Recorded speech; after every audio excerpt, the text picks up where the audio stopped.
3 or 4 times because it's like 7. What time is it? Oh, get ready. Here we go. Oh, yeah, it's me. It's boy. Your favorite country boy, all the way from exit 81, the Louisiana country boy. Actually, all the way from Calendar's Lounge, right here, 12288 West Hammer Road. I know y'all can't see me, and y'all like, dang, he done multiplied. You know what they say about country folks, if you don't die, you multiply. That's right. And I got all my people with me. Welcome one, welcome all, welcome everybody to the real conversation with a twist of humor, coming at you live with relationship roundtable. And look, man, y'all, if y'all watching over there, you should be over here. But anyway, if you're watching over there, man, you're in for a treat. Look, my co-host is sitting over yonder. Y'all can't see her either.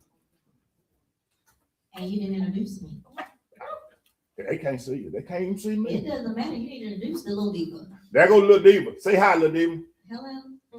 She don't even know what she's saying.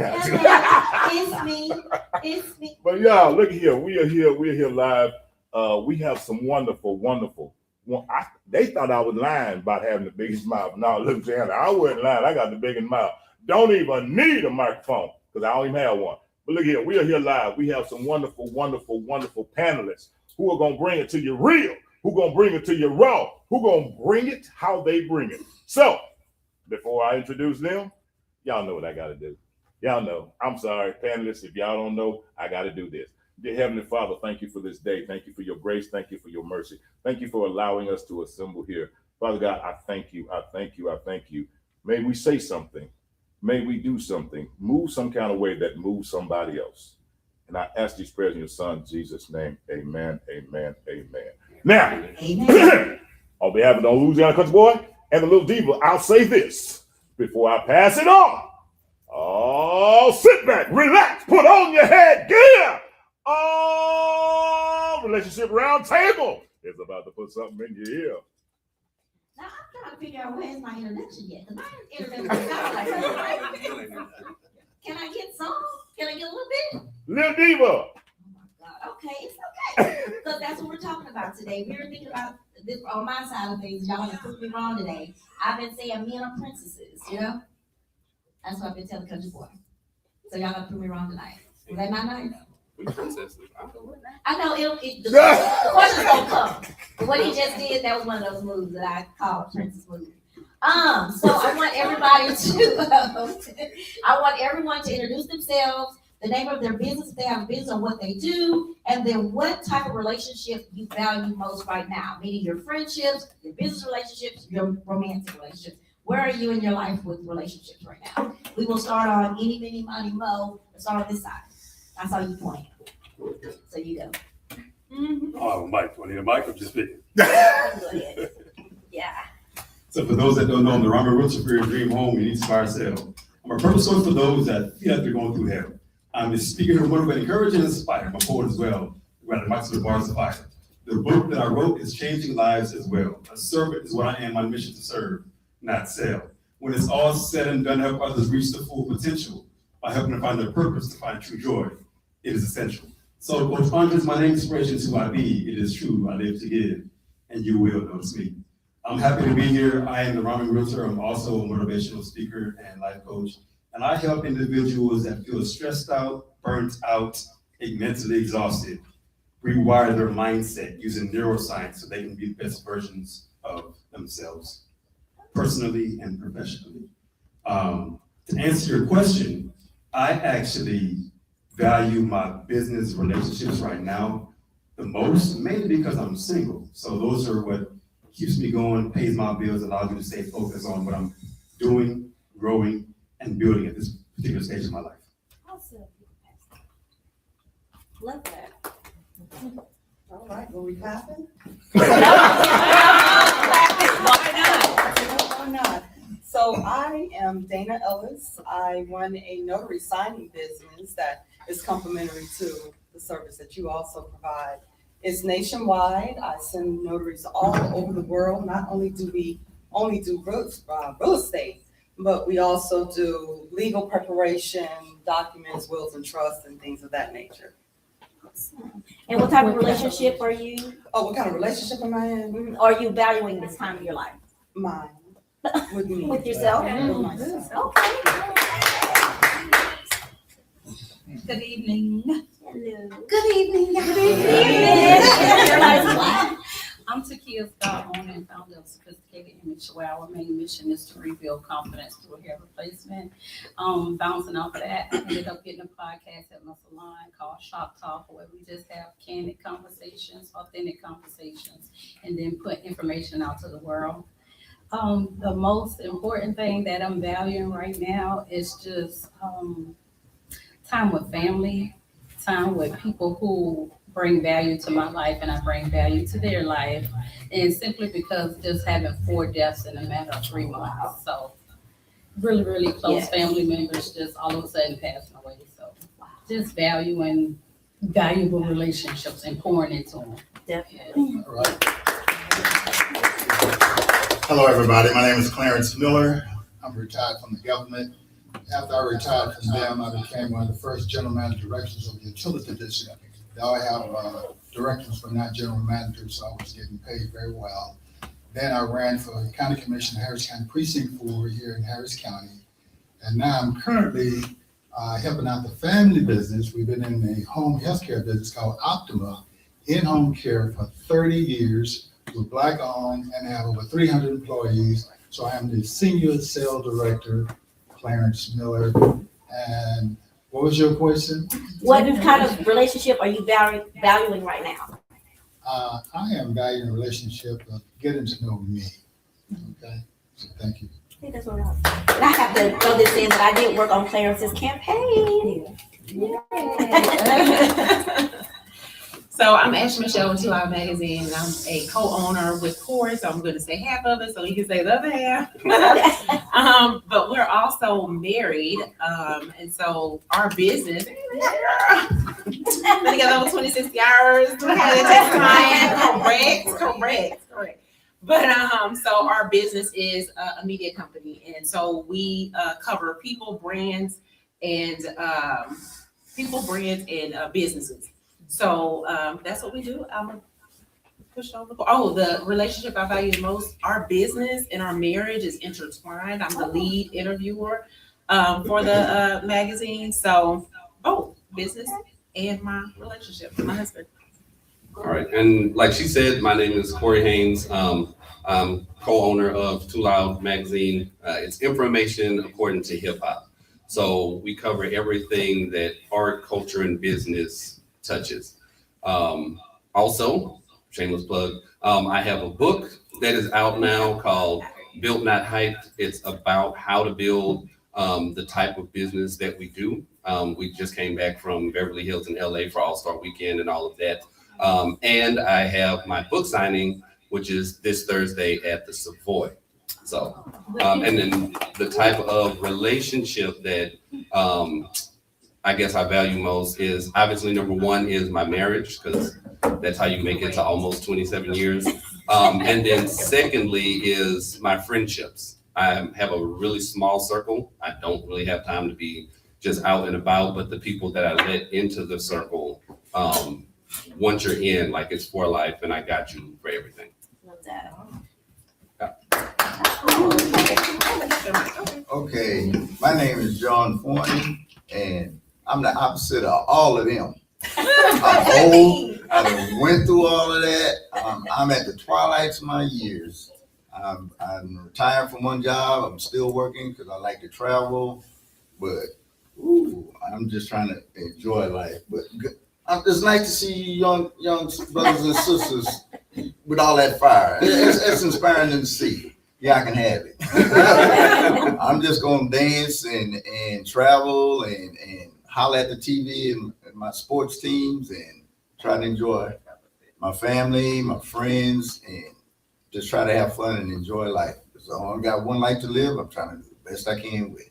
Absolutely. And what type of relationship are you valuing? I already told you. What did you say? With himself. Oh, I did not say him myself. What Nobody did you said from? my family and my friends. Oh. We didn't hear that. I just heard you talking about what you enjoy. Oh, it's running my mouth, ain't nobody listen. I see y'all just. Chair.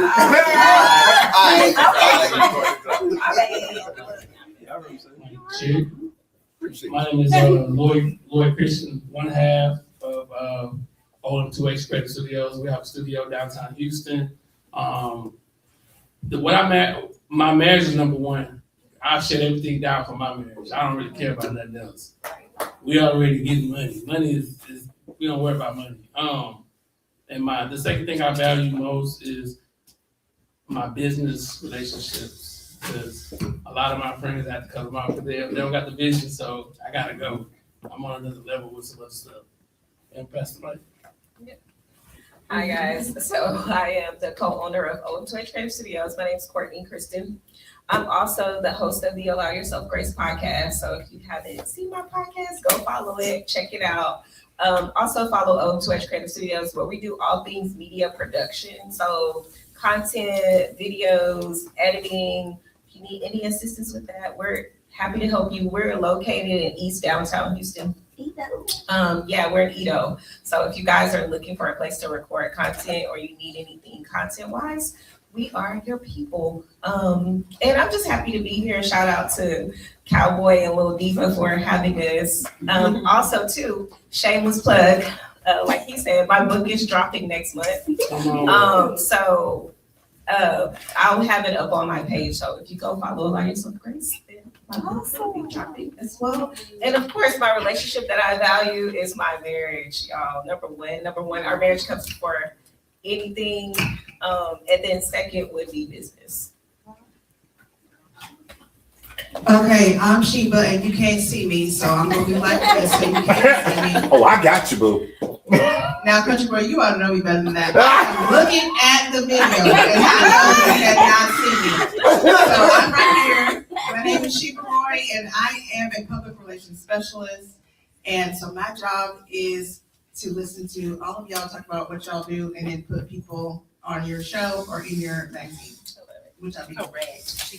I also have a book out called The Man Driver, and it's gonna teach you how to go from invisibility to impact.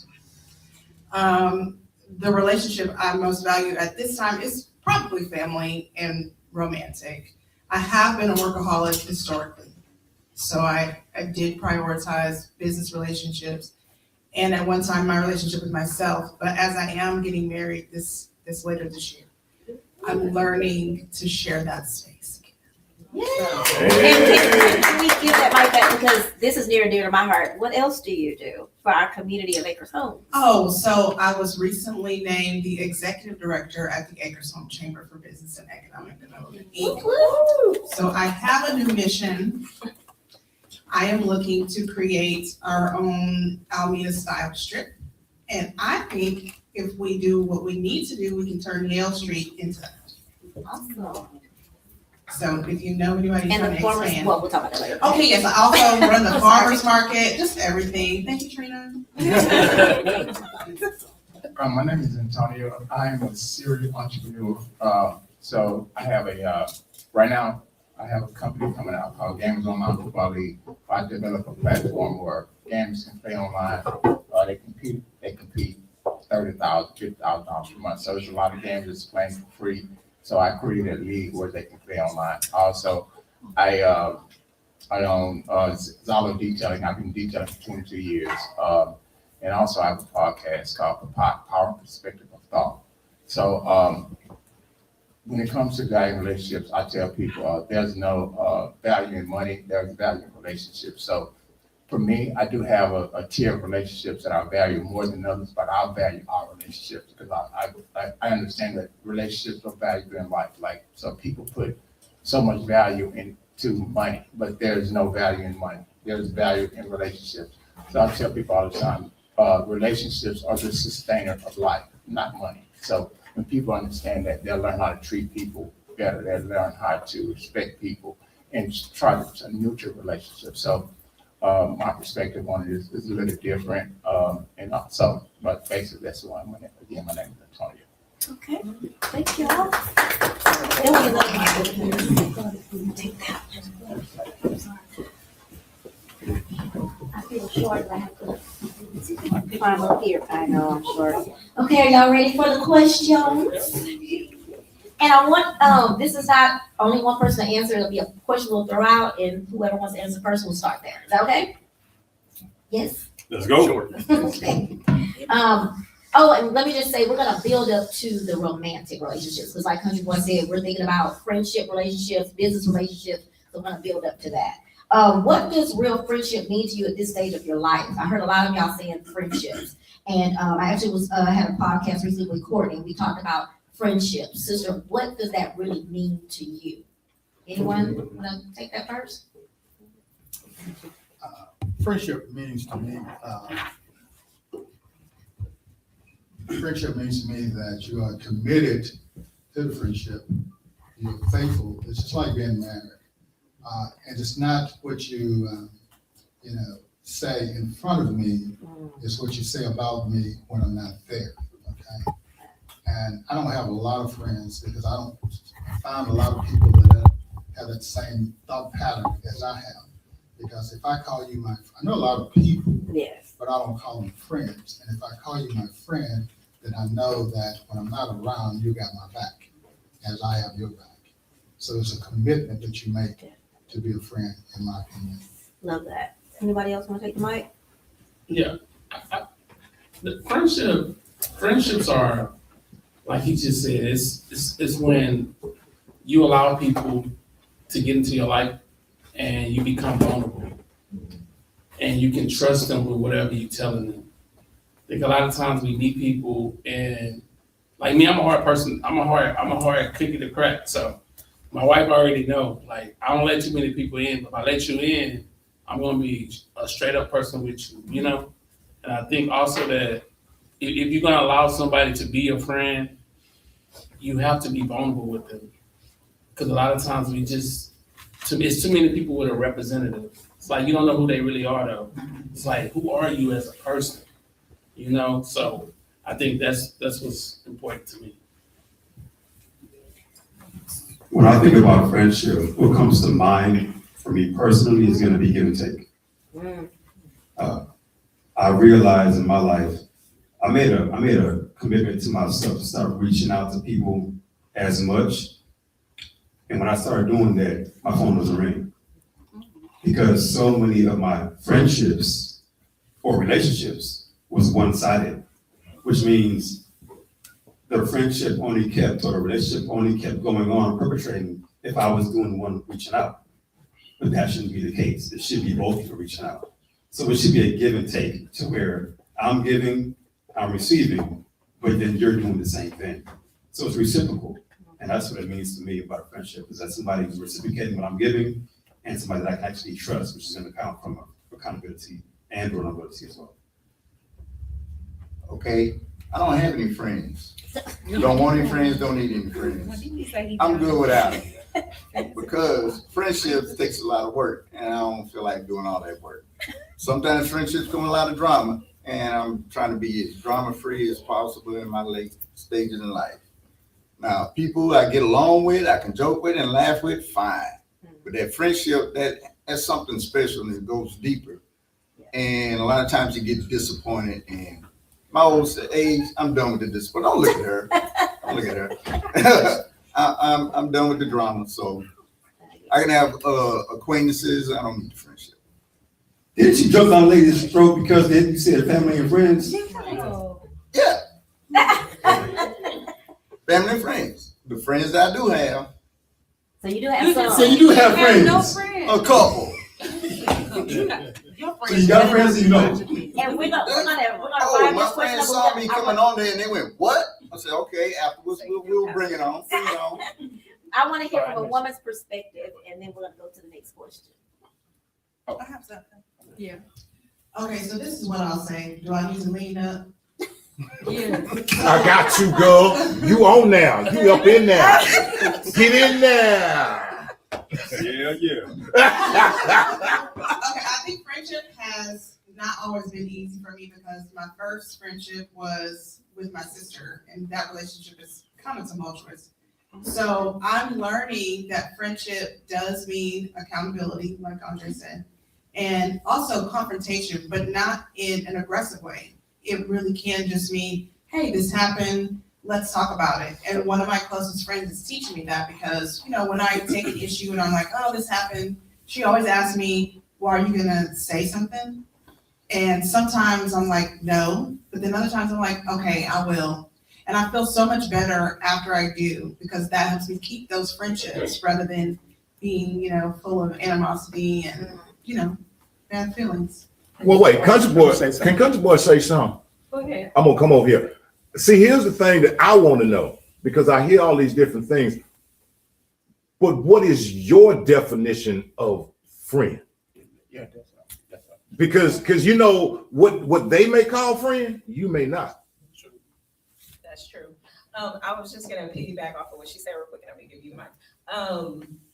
One of the things that she said was key, like identifying, number one, what's going wrong in the friendship, like, because it sounds like most people have had some type of confrontation in the friendship. So I recently ran into that problem with someone that I called a friend. And so we had a conversation. So what she said was so key, like something as simple as just communicating and letting that person know where you stand, how you feel, what the issue is, and you guys talking it out. Because I think a lot of times we expect people to be mind readers and we expect them to just know what they did wrong or to know that it offended us. And that's not always the case. Like sometimes they just don't know. And so they're not gonna know unless you tell them. And so I think we just need to work on being a better friend, us personally, and show them and tell them what you need, because I feel like everybody needs different things when it comes to friendships. Okay, before you pass the mic though, what does it mean to be a better friend? So to me, to be a better friend would be communicating my needs to my friend. So if I need you to text me, or I need you to call me, or I want to hang out once a month, I need to let you know that, because you may not know that. You may think, oh, well, Courtney's just not calling me, or she's busy, or she doesn't need me. And that could totally not be the case. So I think in order to be a better friend, like we just have to become better communicators. Yeah, I think that we put too much on, we put too many parameters in the box of what a friend is, right? Because ultimately we want somebody that we can trust, we can depend on, and somebody that respects me. I don't need you to call me every day, right? For you to be my friend, because everybody have their own things they're going through. We're human beings, right? You can't expect people to, like, when they're going through something personal, be conscious of like what you got going on, right? That doesn't determine if you're a friend or not, right? Will you support me, right? Will you trust me? Can I trust you, right? Like, oh, it should be like three. You know, is this person like trustworthy?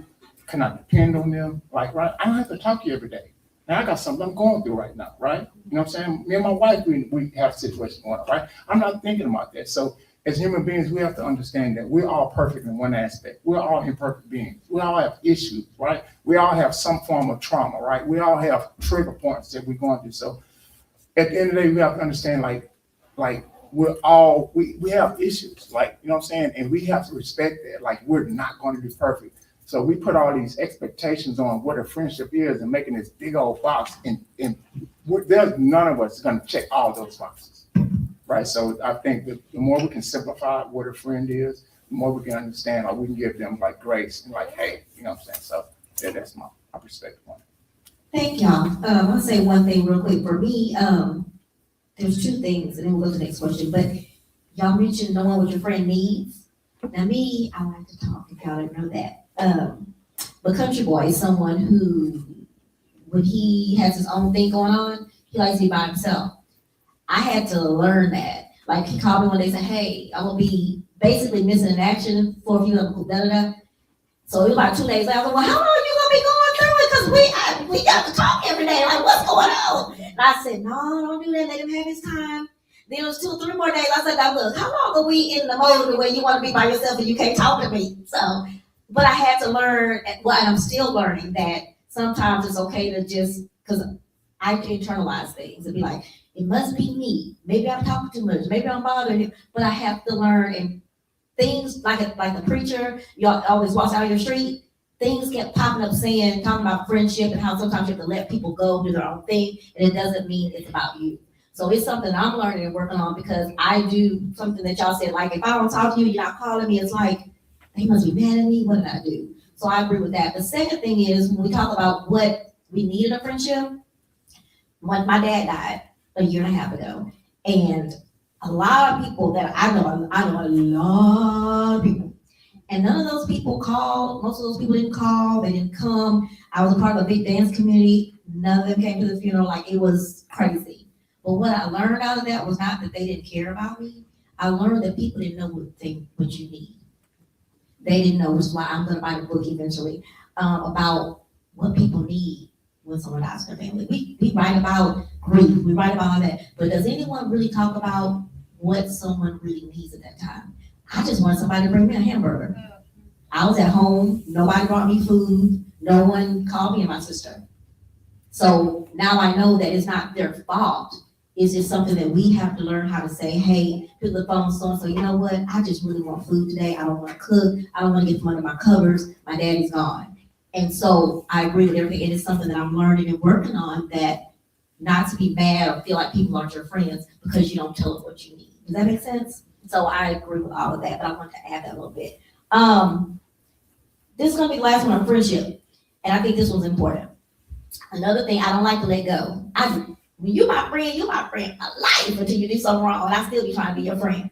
But have you ever outgrown a friendship? I think that's the hardest thing for me, to outgrow a friendship, but you do. Sometimes you're that person can't move to every step that you're gonna make. You know, I think you mentioned something about not having time because you have your focus on certain things. Sometimes those friends aren't trying to go where you're going, or they need to be let off at the bus stop so you can move forward. This is something at 56 years old, I'm just learning. There's things I want to do, I want to elevate, but staying with the same, type of people, and not saying they're bad people, but they're not going the direction. So how do y'all feel about outgrowing a friendship? Have you ever done that? And is it easy? Was it hard? And you can't outgrow my friendship. Well, what I would say to that is, when you take a hard look in the mirror at yourself and you see where you are pushing to go, where you're going, and then you reassess the people who are around you, how have they supported you through the years at the different stages of life, even the fights, the quarrels that you may have had, right? When you can look back into that and say that you've given more than what was given to you, there was not an even trade, let loose. You have to release them. And if you need to mourn the relationship for a period of time, mourn that relationship, because that was something possibly that was very inspiring at a time in your life, someone that you needed at a time in your life, so mourn that and let it go.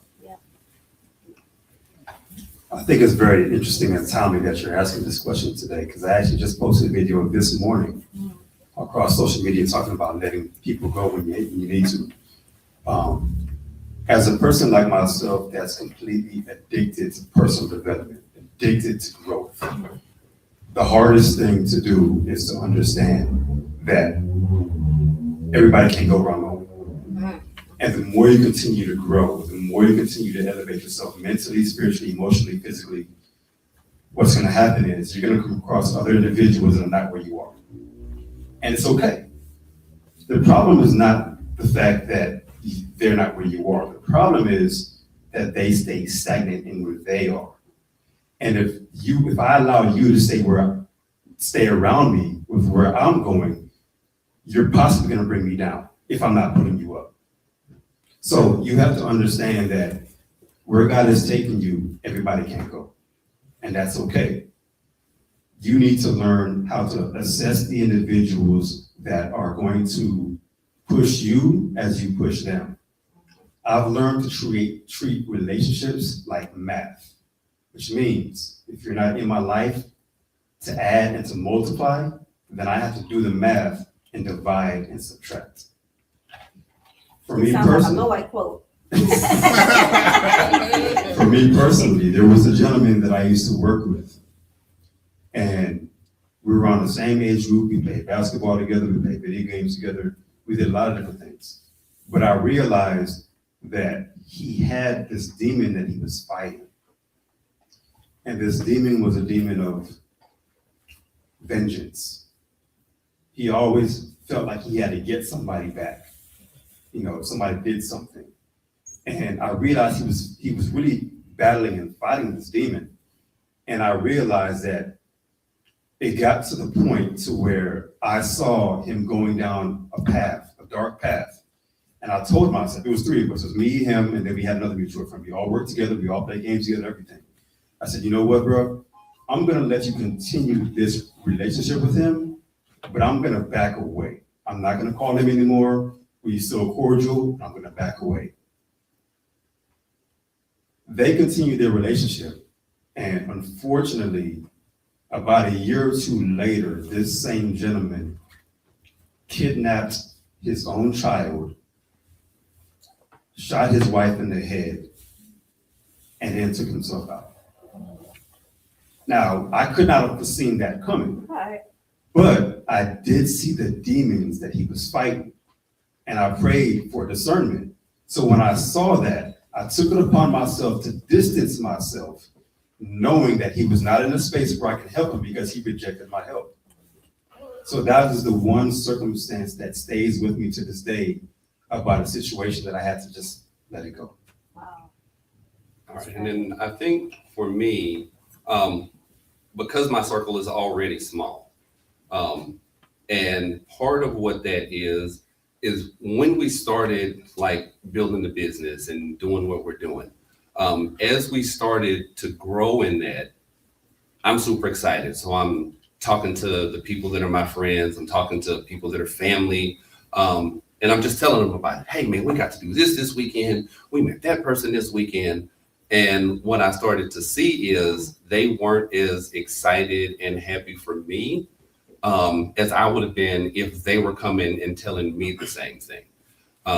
And so then when I would go around, now all of a sudden I'm feeling like I have to dim my light. Yeah. I have to turn my shine down because I don't want you to feel uncomfortable with what I'm telling you. I have to talk about certain things with you. I got to try to downplay it. And so once I learned that, it became difficult. It was difficult at first because this is family. Like this is the people I grew up with. This is the people I helped raise. Or these are like the few friends that I had who put y'all every weekend. We on the same basketball team and stuff. And then as we started to build and we started to grow and we started to move, all of a sudden I'm like, I can't tell you certain things now. And if I can't tell you certain things, if you can't be as happy for me as I would be for you, then what am I really doing? So that became part of it. And then the other part of it is the fact that, number one, Ashley is my best friend. Like we've been best friends for like 27 years. And almost to a detriment because like I really don't have to talk to anybody else. Like there's a few people, my cousin is one, he's here behind the thing, but it's a few people that I keep in touch with. But I'm also the type, my dad was military, and so we moved around a lot. And so I can not talk to you for years. But when I see you again, it's like I just talked to you yesterday. And to me, that's normal. But to other people, they're like, that's weird. Like I didn't talk to you for 2 years. How you coming back like we're still cool? So that's also a thing. And Ashley's been on me for years about this. And so I've been working on it about keeping in touch more often. Just because for me, not being in contact like that, I'm like, that's perfectly fine. Like, I don't have to talk to you. You can call me. If you're in my circle, I might not have talked to you for 8 years. Mm-hmm. If you call me and be like, hey, Corey, I need, or can you do? It's an instant yes. Like, I don't even have to think about it. It's like, let me just figure out how to maneuver and get to where you need me at. And so that's one of the things I think with friendship for me that I've worked on. How many of us in this sitting, it resonated what he was saying with us about having to dim your light or, yeah. That's one of my favorite quotes. And I saw it on, what was it? Coach Carter. It was the first time I saw it, where it's like when you shine, you subconsciously give other people the right to shine too. Yes. And so that's like a quote. I have that, the whole thing, I made because I'm an artist. But I made a whole thing about it, like it's my favorite quote. It's part of it. Anybody else want to take that on? I think, me personally, I think, it's just a part of life. Yeah, I just think it's a part of life. Like, outgrowing relationships is just a part of life, right? Yeah, it's just. Oh, you been growing out of them? Yeah, just outgrowing relationships is part of life, because as you grow, then you come into different relationships. Like, I just think it's natural, right? Because everybody's not gonna go where you're going. Everybody can have the same perspective. Some people content, some people not. So it's just natural. And I think a lot of times we make it personal. You know what I'm saying? Instead of understanding, like, this is a natural maturation of how life, how it evolves. What if they keep calling you? They keep calling you, like, bro, I can't answer this phone. But they just keep calling, It's like, no, I don't need to. My wife won't let me. She won't let me know that. But no, I think I'm with you though. I kind of like, especially like being a business owner and thinking that, man, everybody should be an entrepreneur. Yeah. And then realize that 99% of my friends, they never gonna be entrepreneurs. Yeah. They work. Yeah. And they're not me. They don't wake up and think like I think. So, and it's kind of like, man, I talk to my wife all the time about it. She was like, man, I don't know. But what's crazy is it'd be years later, and then they'll come back and be like, oh, we seen the vision. It's like, you ain't see that vision. You know what I'm saying? But they see it because they can physically see it. But God shared something with me years ago. He said, stop sharing your vision with people I never gave the vision to but you. So don't share it with them. This is for you. You trying to validate a vision that they can't see. Because it never was for them. So. Yeah, that's crazy. My dad told me it all the time. He said, your vision, not everybody's vision. Everybody's not going to see it. That is so true. Mr. Miller? Birds can't see what the eagles can. In my case, I found that it's very difficult for me to be around insecure people. For instance, because I don't control what I do. I learned at a very young age that God has his hand on me. So God directs my path. And everything I've ever done in my life is not because I'm so great. It's only because God has directed me to do it. And I was being faithful and I did as God directed me to do it. So I don't know what God they speak to, and I don't know what God has said to them. You know? But I remember years ago, and the thing is, if you're self-motivated and if you want to achieve in life, you got to be around people that want more or have more than what you have. For instance, I had a guy gave me a ride one day in an S550, and I'm sitting in the backseat of the car, and I said, my God, how did you get a car like this? But it planted the seed, so 2 months later, I had one, you know. I had a friend bought a Bentley. You know, I said, my God, how does he get a car like this? And I bought a Bentley. So you have some people that are so set in their mind, that this is it. You know, this is all I want, and this is all I'm going to ever have, and they're satisfied with that. And then you have someone like me that has no limit on what he can do and what he wants, and where God is taking him. Okay, Takia, did you want to say something? Okay, so this is what I was gonna say. I like what Corey said, because I feel like we need to normalize, not necessarily abandoning a friendship if it's sort of off kilter, but maybe allowing it to change or even downgrade. Because like I have girls I used to be best friends with, and I still really consider them my best friend, but we just don't talk all the time.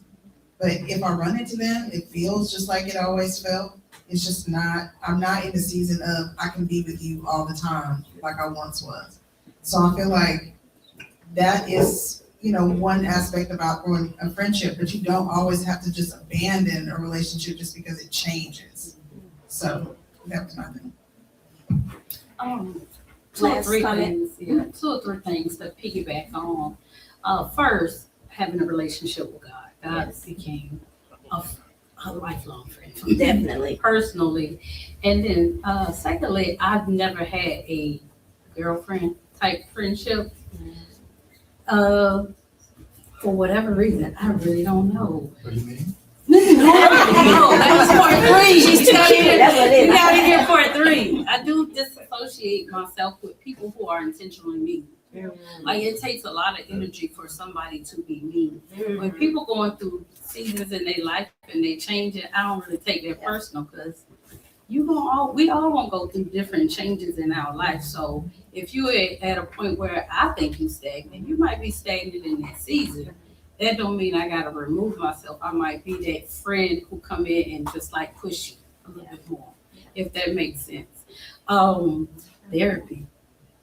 I was gonna piggyback on what he was saying, and Corey. Yes. Yeah. In therapy, I took therapy about 10 years ago.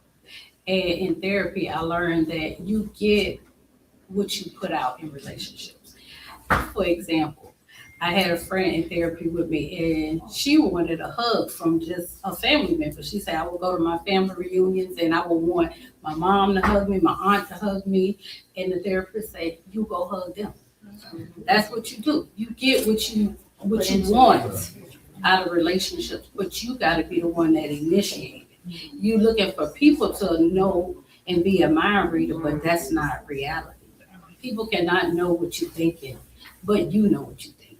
So, All right, love that. Country boy also does not believe in cutting off, but what I do think is maybe not cut off, but after a certain time, especially someone like me who I don't like let people go. There are times where sometimes you have to cut off because that person or those people are bringing you, making you not happy every single day. You're always there in your mind, or even when you're wanting to go. I know y'all heard of this when they're talking about your little event or your little festival or your little, the littles. I've decided I'm gonna let go of those littles. I had an entire, not to brag, but I had an entire festival last year, entire R&B festival filled to capacity off of $300. Me and God. And I woke up some mornings, and this is how I used to tell him, I have a little office. It was me and God crying, like, look at, I don't know if y'all ever heard me say, I be talking to him like he's my homeboy. He's like, look what we gonna do. What we gonna do now? Because they said they can't do it without this amount of money. What I'm supposed to do? If I tell you, my festival came to life last year. And to go back to saying people we hang around, the Christians used to say something about hanging around with people, I forget what y'all said, but hanging around people that were better than you, that's not the term. But I used to say, I don't like that. I don't really like that. But I've learned, like I told you, I'm learning some things. I've learned that that's really true. I think Clarence thinks I'm teasing him when I tell him he be in all these big places that I'm trying to get the way he going. I want to be there. I see his friend like, well, I didn't get invited to, I posted today. I'm not understanding why I'm not getting invited to the big stuff. It's time for me to be elevated. And then I'm gonna go delete it. That's like, no, that's really what I feel. But seriously, it's time to hang out with people that have the dreams that you have. And I may disagree with people or think about, I ain't like that, because that's not nice, that's not kind. But this time in my life, it's not about being kind. It's about being the boss and getting what I want out of life instead of giving everybody else money. Everybody walking out with the money, pockets full, and nice Trina, she let me do it. She did it for me for free. That's gone. That is gone. So 2 things, yes, I'm okay with letting people go when they're not benefiting my life anymore. But also, yes, my goal is to hang out with people who are already where I'm trying to go. If I can over here with my big mouth, I'm gonna just say this. It's not that I don't not cut people off. I came from a country, okay? And this is what I learned in the country. You put people in the position that they show you they can play. Yeah. If I know and you done show me you good at coming off the bench, I am not gonna put you in the starting lineup, baby. Now you may start on somebody else's team, but mine, you have shown me that. So I'm gonna leave you in the position that you have shown me that you have the capacity to play. That's right. 100. That's it. Exactly. Yeah. Jim drop. That was better than yours, Well, I wanted to throw out just a question. In business, and I think we all up here have businesses, it's a difference to me, I find, where you have associates and you have friends. Yeah. You have to learn how to- you associate with Absolutely. people, Absolutely. but it's not so much I a see. friendship. I get it. Yeah. It's not a friendship. So that's probably why I haven't had Yeah. as many friends. See, I be saying everybody my friend. Yeah. That's why I'm like, I don't really throw out the word friends so Yeah. often I because do. it's so much value that comes Absolutely. with having a friendship. Yeah. Friendship, because you're so vulnerable. Mhm. But associates, I can associate with you. I can be happy for you. I can And can say cry bye with you. I now. can have empathy with you. But I get friendship that. is so Yeah. much deeper. Definitely. And even acquaintances. Exactly. So we're gonna get into this. Does anybody need to take a restroom break, stretch legs, anything like that? Okay. Think of the same.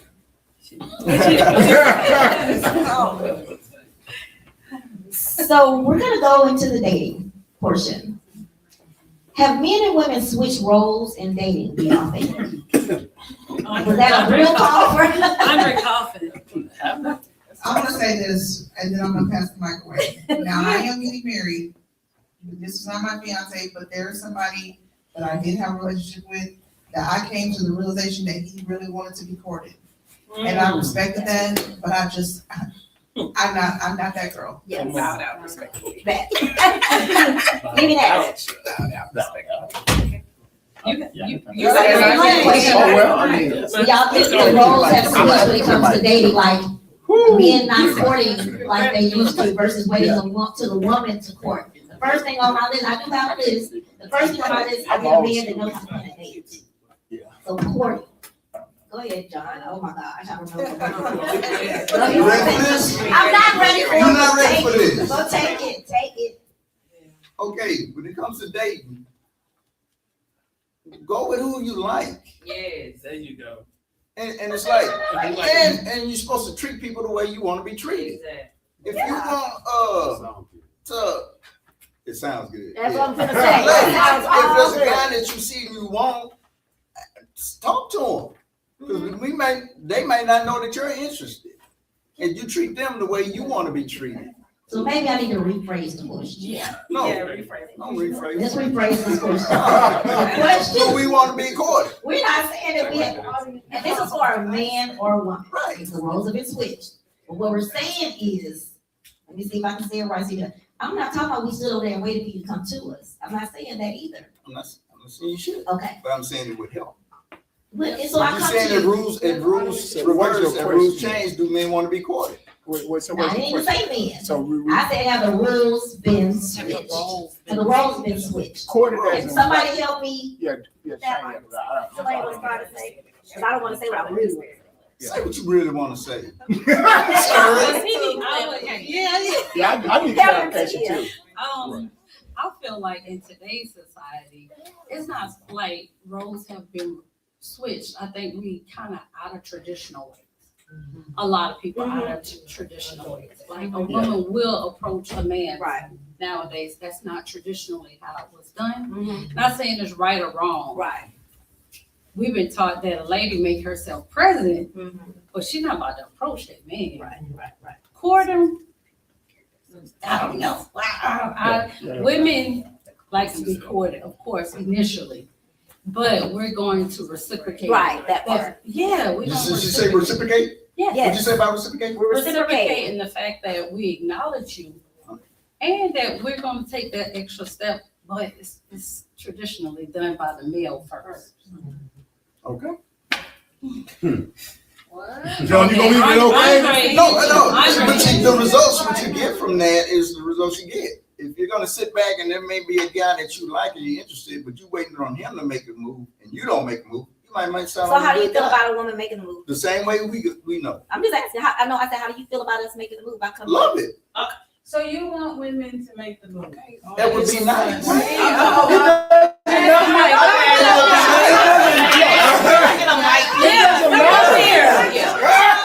It doesn't matter because it doesn't matter because Why wouldn't some you people make are shy. a move? Some guys, a guy may be shy. Yeah, sometimes. I'm saying some guys just shy, so But- it doesn't matter. Let's hear it from our. Let's see. They're not shy. I'm sorry. My name is Stormy Monday, and I'm from Alabama. I don't know if you can understand about this accent, but I'm single. Well, not really, but I am. Situationship.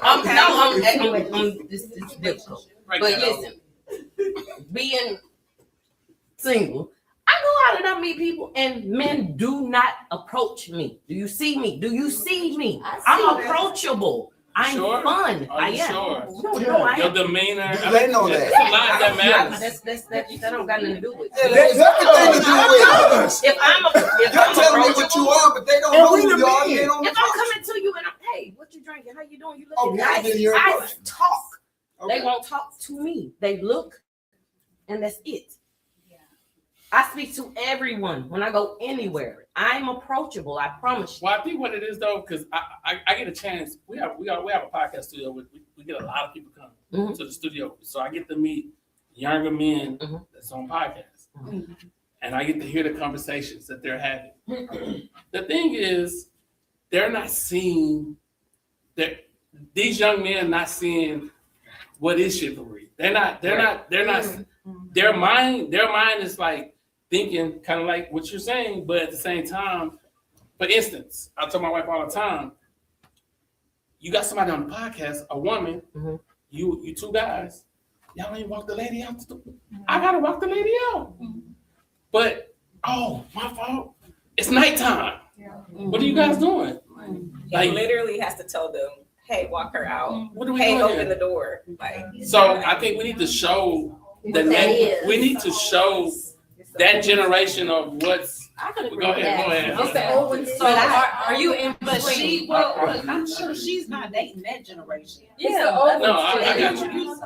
I got you. Yeah, but the roles have changed. It has. And women, especially Black women, we're more educated, we're making more money, and so I think that intimidates guys. And so a lot of guys are like, I want you to approach me because I'm not sure if you will talk to me. How can they be intimidated? They don't know what you make. Because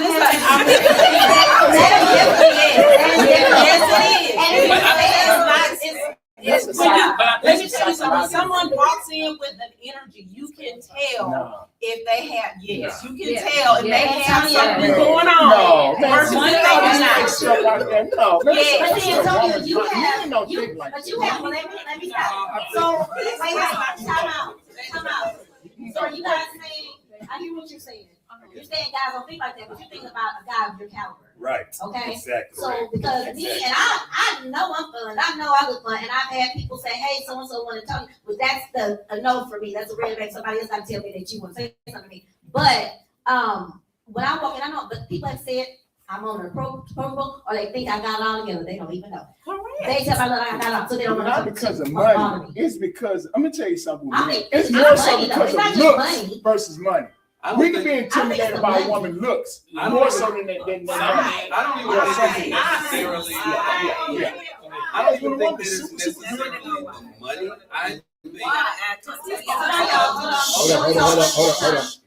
I don't think it's necessarily the money. I think what happens is when a woman is successful and she has her shit together and she's a boss and she wants you, but she doesn't need you, they move with a different energy. Thank you. And I think a lot of brothers that we focused on the money. yeah, and I think a lot of guys, when that type of woman walks in, if they're not sure of themselves and confident in themselves to walk up and talk to them, that's why that type of woman stays single. I disagree. No. Let me tell you why I disagree with some of that. Probably educated. She has her The reason why I disagree with some of that because when women always get offended when the man asks the question, "What are you bringing to the table?"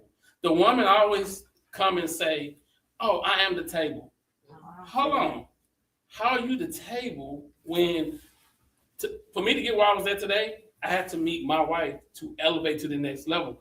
That's everybody's saying that. Oh, I'm a boss. Two bosses never gonna bump. They're never gonna get together because the man, he'll alpha male, alpha female. They bumping heads because they both thinking like, okay. I'm right. No, I'm right. But I feel like that's a lot of social media because my friends who are Black couples and who have been with each other, who started from the ground up, it is not what you bringing to the table. No, they do not. They don't ask that. That's true. But I hear them in the conversations though a lot. I hear it a lot. Yeah, that's a common question. Yeah. That's not a question. That's not a question that people who are really married. Because we really mad for real. Right, us too.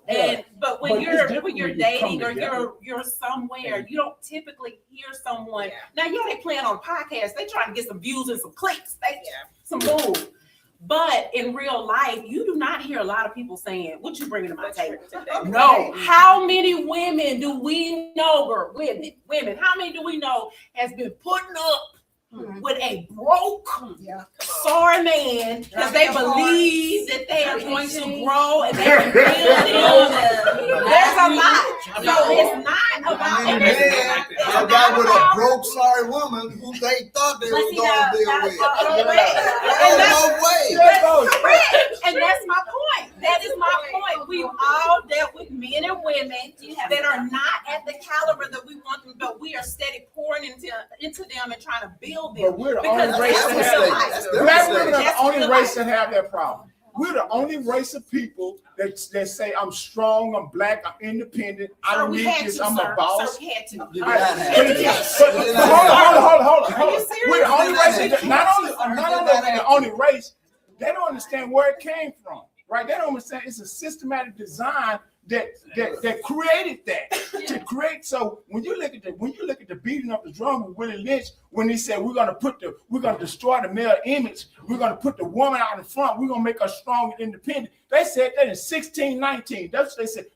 They said we're gonna put. So she's gonna take her young female. She's gonna raise her young female to be strong and independent. They don't understand the vacancy law when in 1865 when they started locking up men because they didn't have. So right after prison, right, it was intentional. So when you go around, you tell a man I'm strong and I'm independent. That's not your natural design of a woman, right? You're not. So nothing.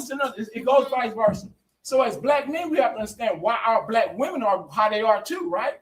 So it's a system, and we're not going to get anywhere when we're telling black men, you are broke, I make this, I'm the boss, I do this right here. And then black men turn around and tell women, oh, you bitch. So it's a system that's designed that has us going around in this circle, right? Until we understand, like, hey, we're equal, right? We have our strengths and our weaknesses. We need each other. But we need each other, right? Like we can't we're not going to continue on to exist if we don't come together. Like, so that's their design to keep us at this financial thing, right? Because it doesn't matter, right? At the end of the day, we need one another, right? And so I say all the time, our black women are so strong, so powerful. There's so much. Men are more single, right? So men work more. It's like women can do so many different things at one time. Men can't, right? But men can't. But we have to understand those are the strengths that we have, right? But you need us just as well as we need you. Until we get to that point, we're going to continue this rendezvous circle of attacking each other. As black men, we want black women. We love our black women. We want to be with our black women. But we don't want to fight with our black women. Yeah, that's true. Well, me and my big country mouth just got this to say. My opinion, because I'm 5 times successful, so I got some things I done learned, is that for each one of you female who are with your husbands and Sheba who is about to be, I can tell you this, the reason that they are is because that man did one thing. He made her feel safe. Amen. If we all that I'm a strong woman, you know why? Because she don't feel safe for you. Cardi B got a song right now. So that's it. I'm gonna sit over here. That was a good one, Country Boy. That was dropping you. Country Boy, I got a question for you though. Ask the question. Please ask. I got a question for you. I'm not on the pimp. But to unpack, so you might have heard a trigger word, but like you said, black women have, unfortunately, because our black men were taken away in so many stages in our history, we have had to put on this coat of armor to take care of the family. Not by choice, but by design, as you stated. So it's not to say that either a gender is better than the other, but it is to say that we have made a bunch of sacrifices so that we could take care of the family while trying to uplift our husbands, our boyfriends, our men that are in our lives. So it's not just we think we boss women, we walking in here, we this and that. No, we've had to do that. We have to do that in the workplace. We have to do that at home. We have to do that when we're just walking down the street. We have so many coats of armor that we have to put on. And so when people say, oh, well, these women, they think they bosses and they think they run this and no, it's really rude. But let me show you the percent. So let me say one thing. Got a lot to deal with too. That's true. Percentage. Let me say the percent. I'm gonna say one thing about the peer research about black men. I'm gonna give y'all some statistics that's gonna blow y'all away. Black men are the 64% more active in their child's life than any other race. Black men, right? We are 56% take care of our kids, right? You would never hear that.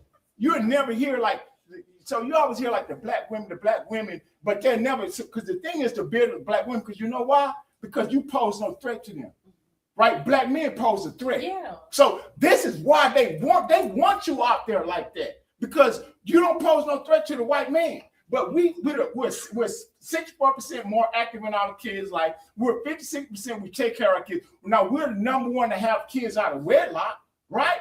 But at the end of the day, they make it like you will never know those statistics. They feel like they make it like black men don't take care of their kids. We don't like you will never know we're the number one. The thing is, black men will raise more black men, which is what they fear. So they don't want that. They don't want that. That's the design when they do that. So when black women be like, we know it's us. We're in this together, right? Like, cause they attacked us. This is why they stripped away the head of the black man. So you can be that. So you can turn around and push this narrative about black women, and then you keep this thing, and it's gonna make men feel less empowered, right? So man, we as black women, I take it for both. Black men, when they talk about the black men calling women bitches and hoes and all this stuff like that, they don't say like, oh, these people trying to make money. But look at the record companies that's promoting this shit. Right? They don't want to push out of jail. Like these people don't have somebody we have to understand the system that's behind all this shit and just stop attacking one another, right? Until we get there, none of this shit gonna matter nowhere. Like that. Courtney, were you about to say something? Then we're gonna have one more. Then we're gonna move on. I want to go back to your original question. So the original question was have the roles switched, right? And so I think it ultimately boils down to survival. Like we're all in survival mode. So whether life experiences have forced us to be in survival mode, it's a reason why we behave the way we behave, why we interact the way we do, why we think we're approachable, but we're not. Like those are the things that come with life experiences. So I think, again, I'm gonna go back to my brand, when we allow each other grace, because we have to know that men have been through stuff, women have been through stuff. And so there's a reason why everybody thinks the way they do. Everybody has their perspective on this and that.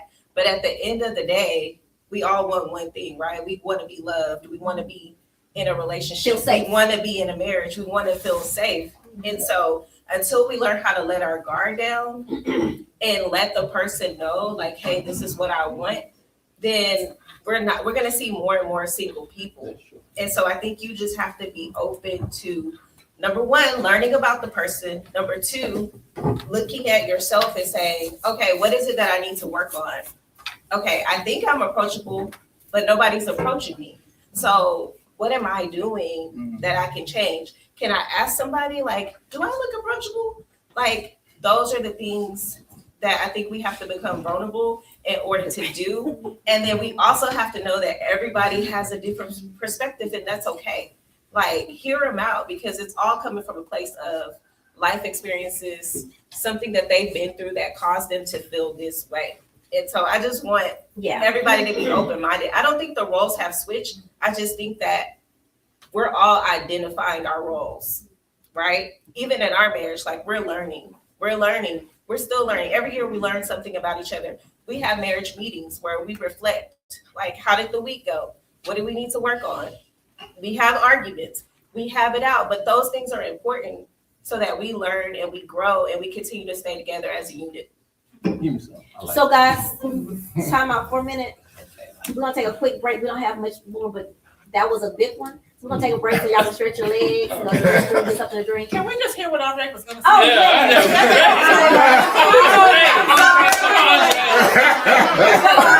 Put us on notice. Let's go.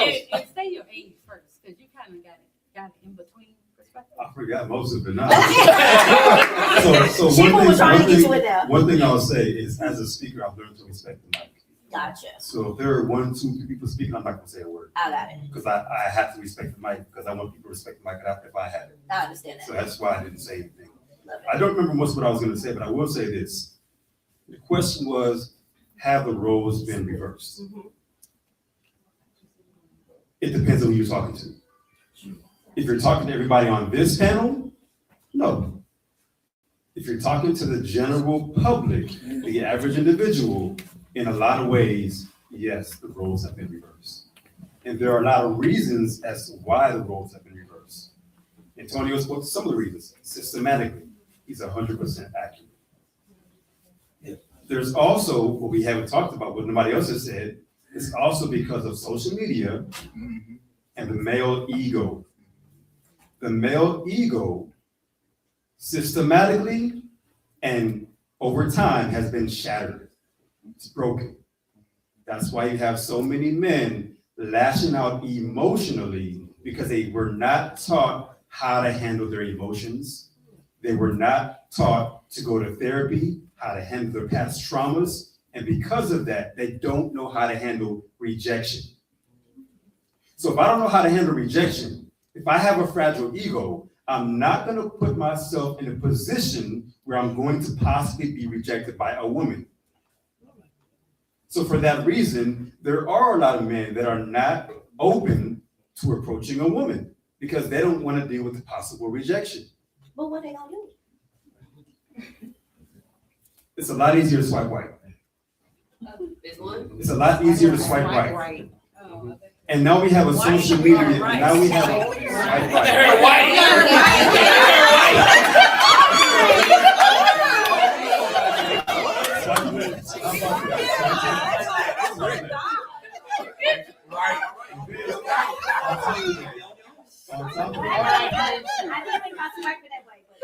On top of that, social media has allowed us to be whoever we portray ourselves online and hide behind the screen. Yes. So now, if you say something I don't like, I can block you. I can unfriend you.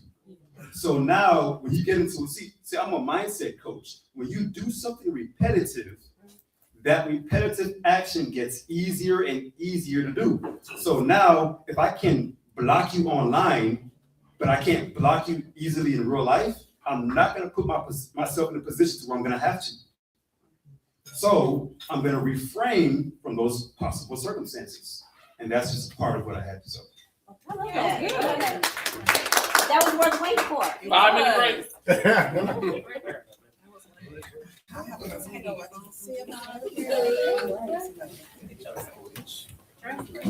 So during this commercial, break, we just want to thank Calendars for letting us have our event here. Where are you? Say something. You're in the commercial break. But maybe we're gonna talk again. Let me see if we have a commercial break. I didn't even think about it like that. Never mind the outcome. Just you go ready. Come here, Teresa. Come here. Well, we do have, we're live. So. Come here, Teresa. We live. Come here, woman. Come here. Come here. Look, hey y'all, look here. This is the one, the only, the mind behind.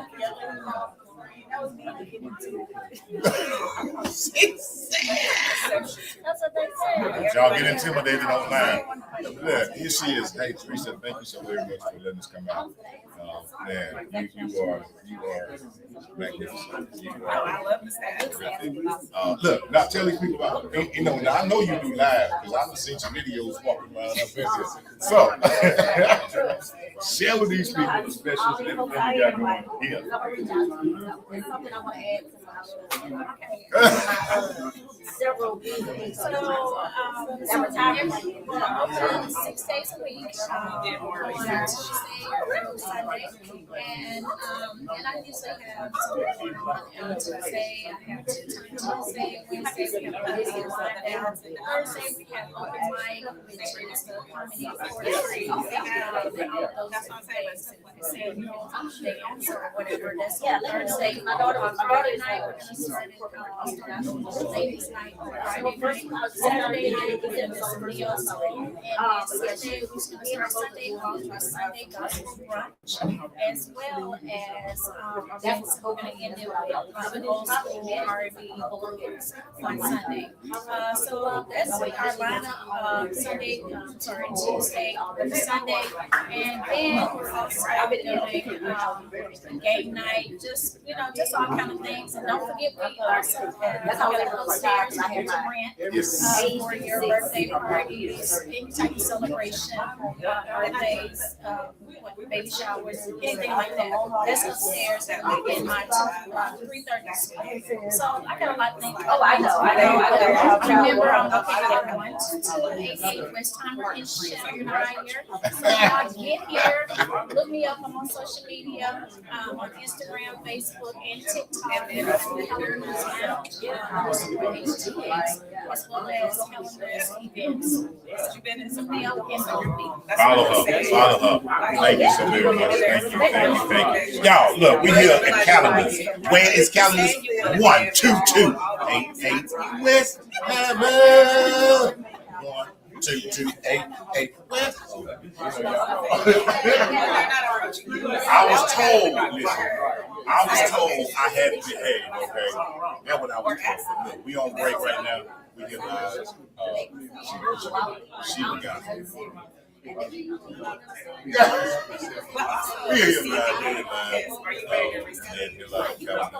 Wonderful business. So, man, y'all hang tight. We'll be back in just a few minutes. And coming back on here. And y'all stay around to the end of the show. Stay around, hang around. And look, we still here. So y'all come on down 12288 West Hammer Drive. Come on in.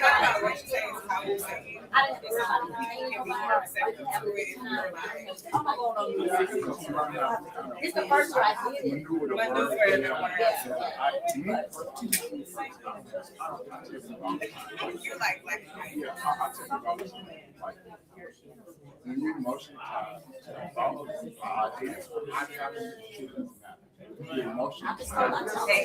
You're only gonna see it.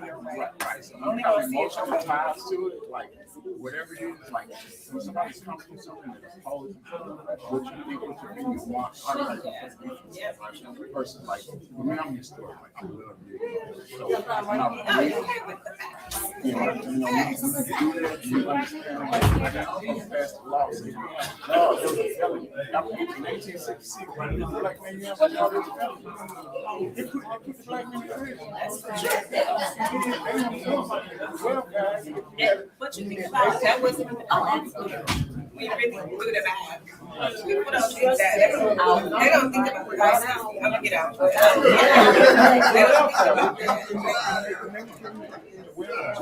They was denying together, man.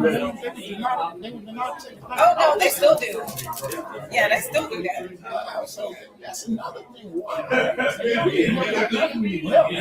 But it's like a shame, like somebody said, like it's like they want to shame the man. If he's trying to get there, it's like.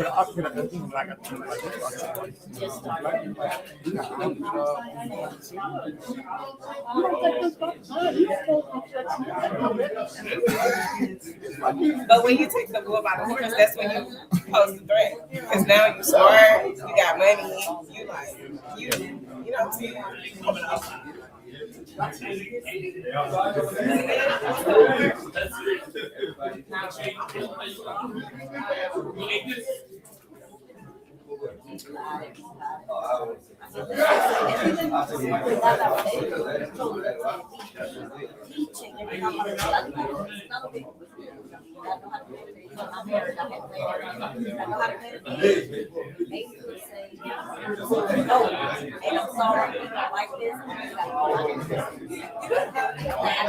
I've done it so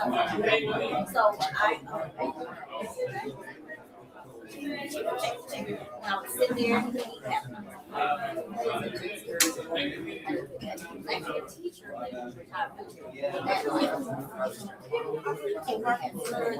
asked me, I told them, they all said it was till let's go. There's so much you can see on social media.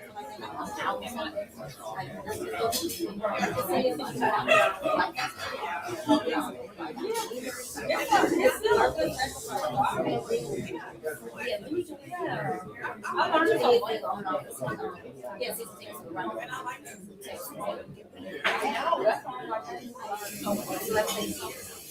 matter of fact, this is the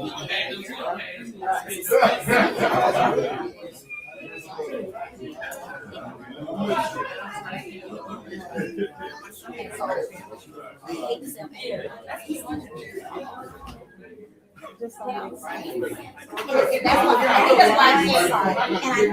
why I can't get open to see.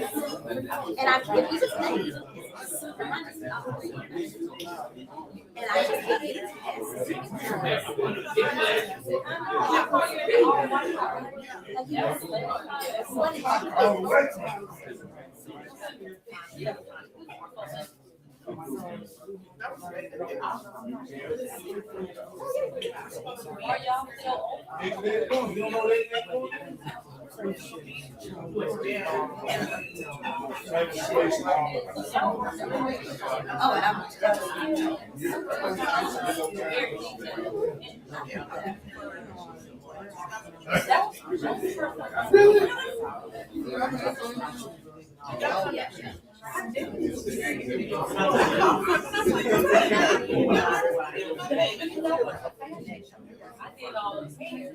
And then I think so.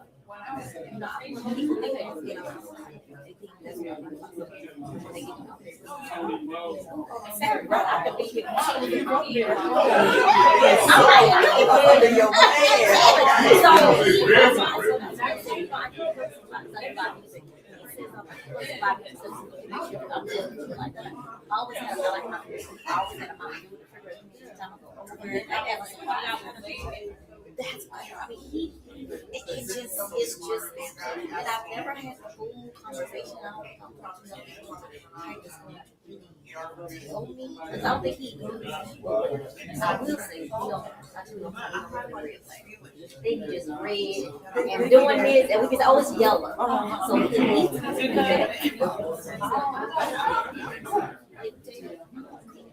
Oh, Lord.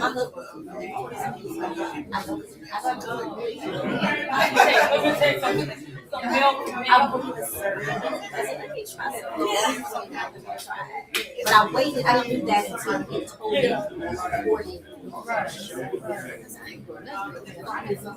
So when they say that, it's like, that ain't all. And I don't want to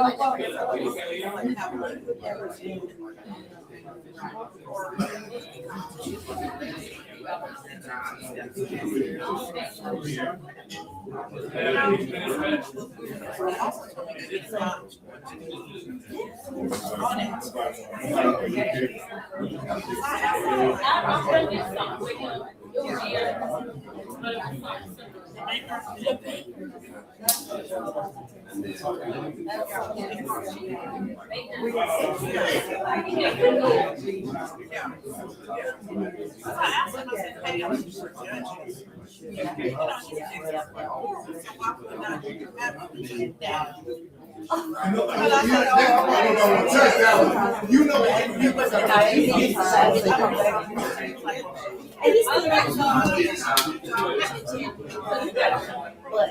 but anyway, so when I was saying some things,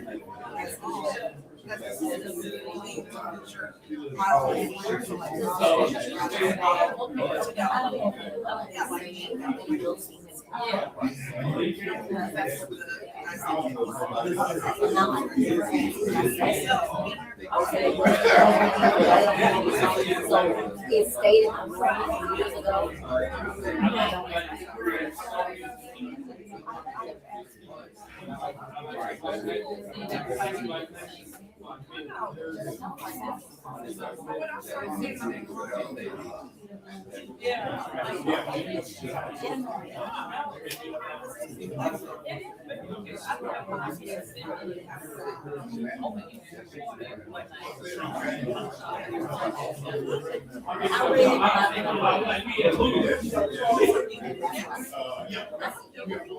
Yes, I would definitely.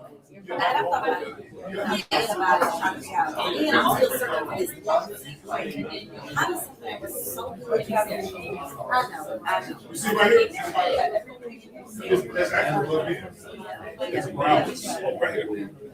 Okay. I need to round up.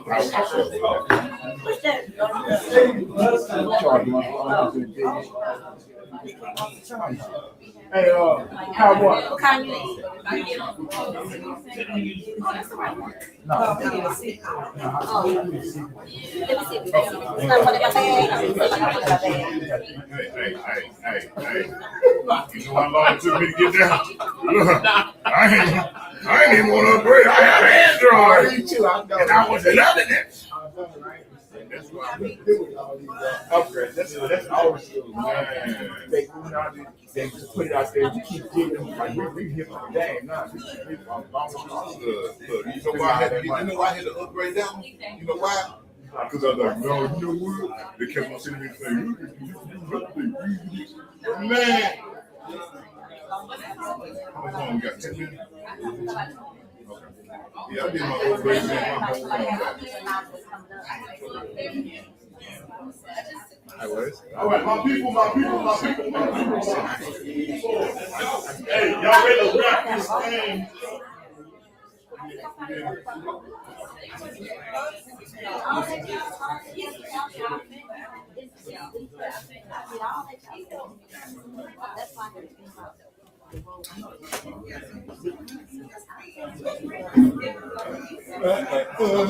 All right, my people.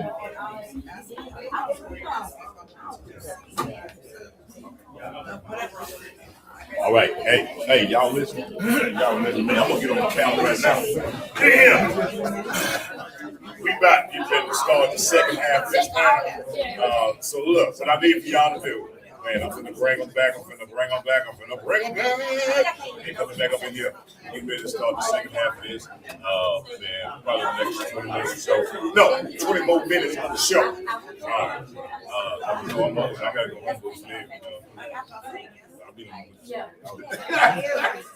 Look, so I'm gonna get out of the way. The panelists are coming back, and it's up. Look, she looked at me like, "Can you get out there? I see you."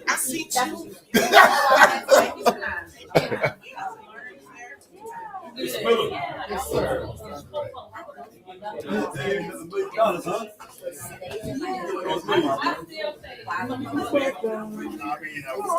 Oh, we finna do it.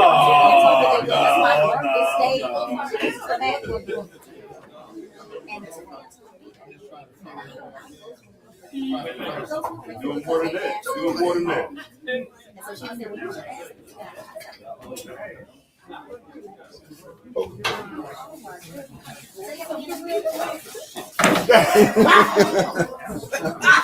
Which I did.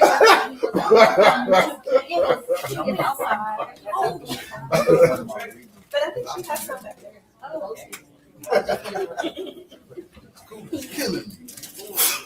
Bless you. They not winning. Right. I know.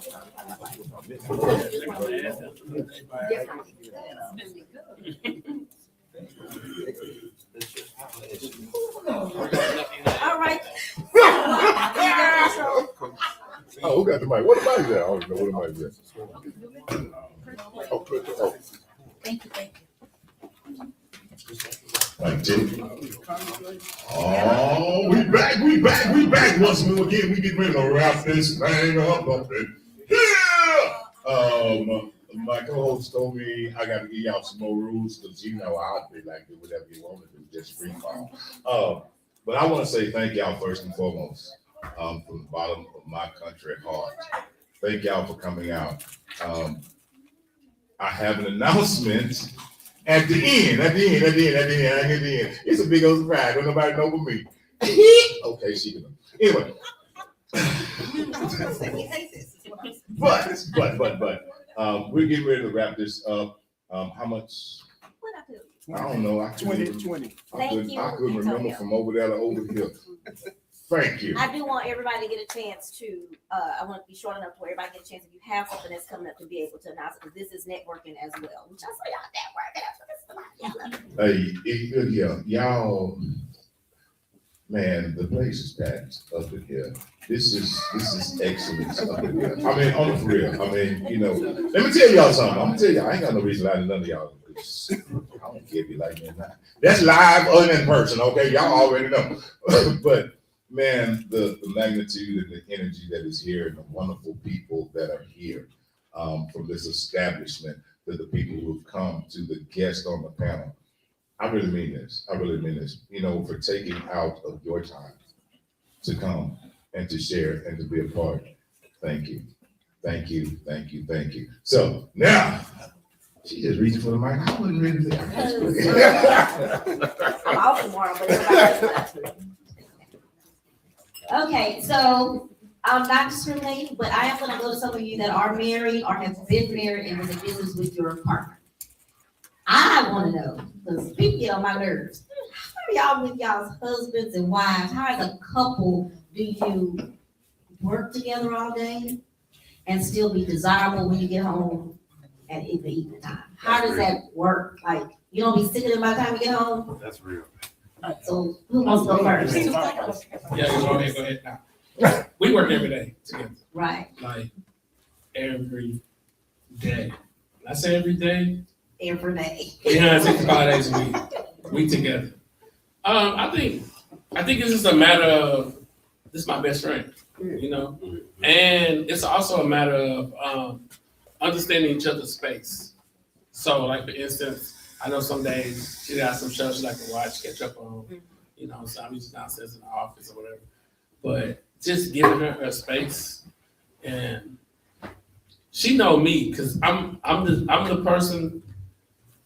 I won't stop working because I'm just my brain is new ideas. I keep pushing, so she give me my space. So it's like, I mean, that's my side. What's your And y'all knowing when that person needs space, probably? Well, she got her days. She got her days where, like, I know when she like to watch her shows and stuff like that. So, but me personally, I mean, I can work every day, 7 days a week. I don't need a break.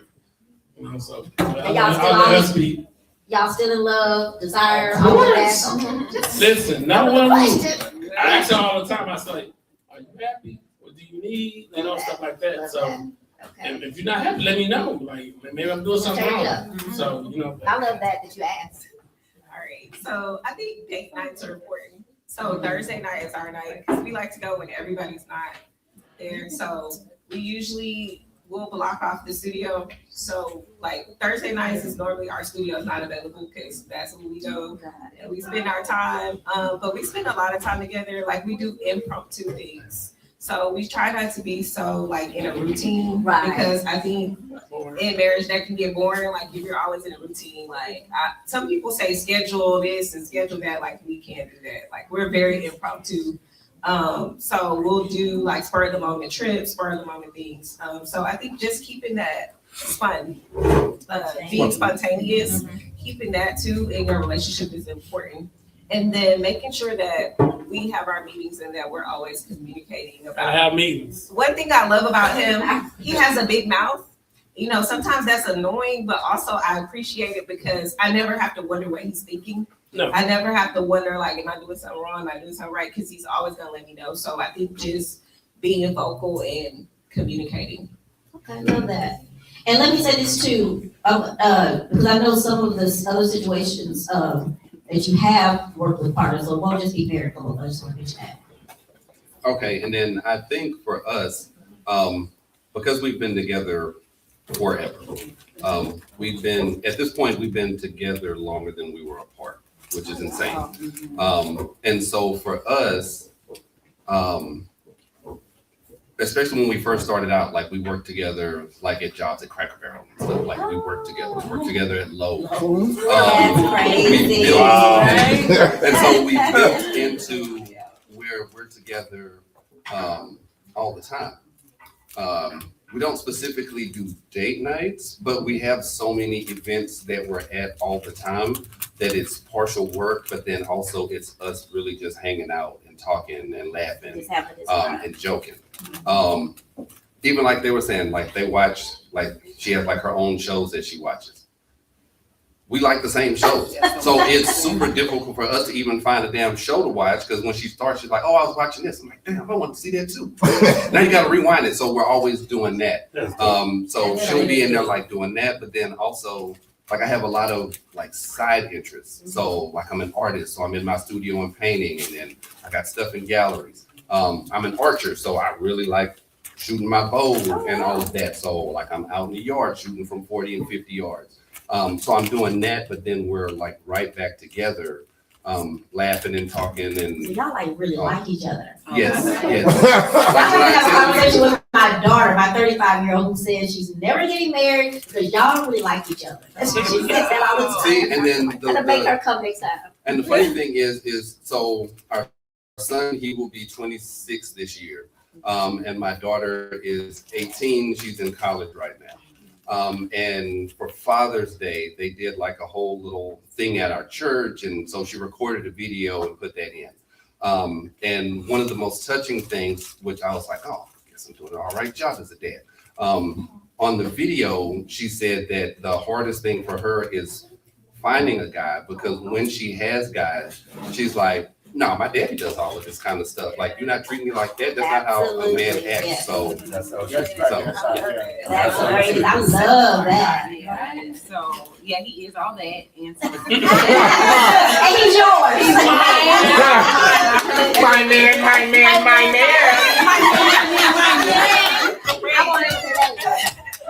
But I think the reason that we're able to work together, because we do a lot of stuff, and I'm the main interviewer for Too Loud, and so I get a lot of people that try to talk to me, right, and hit on me.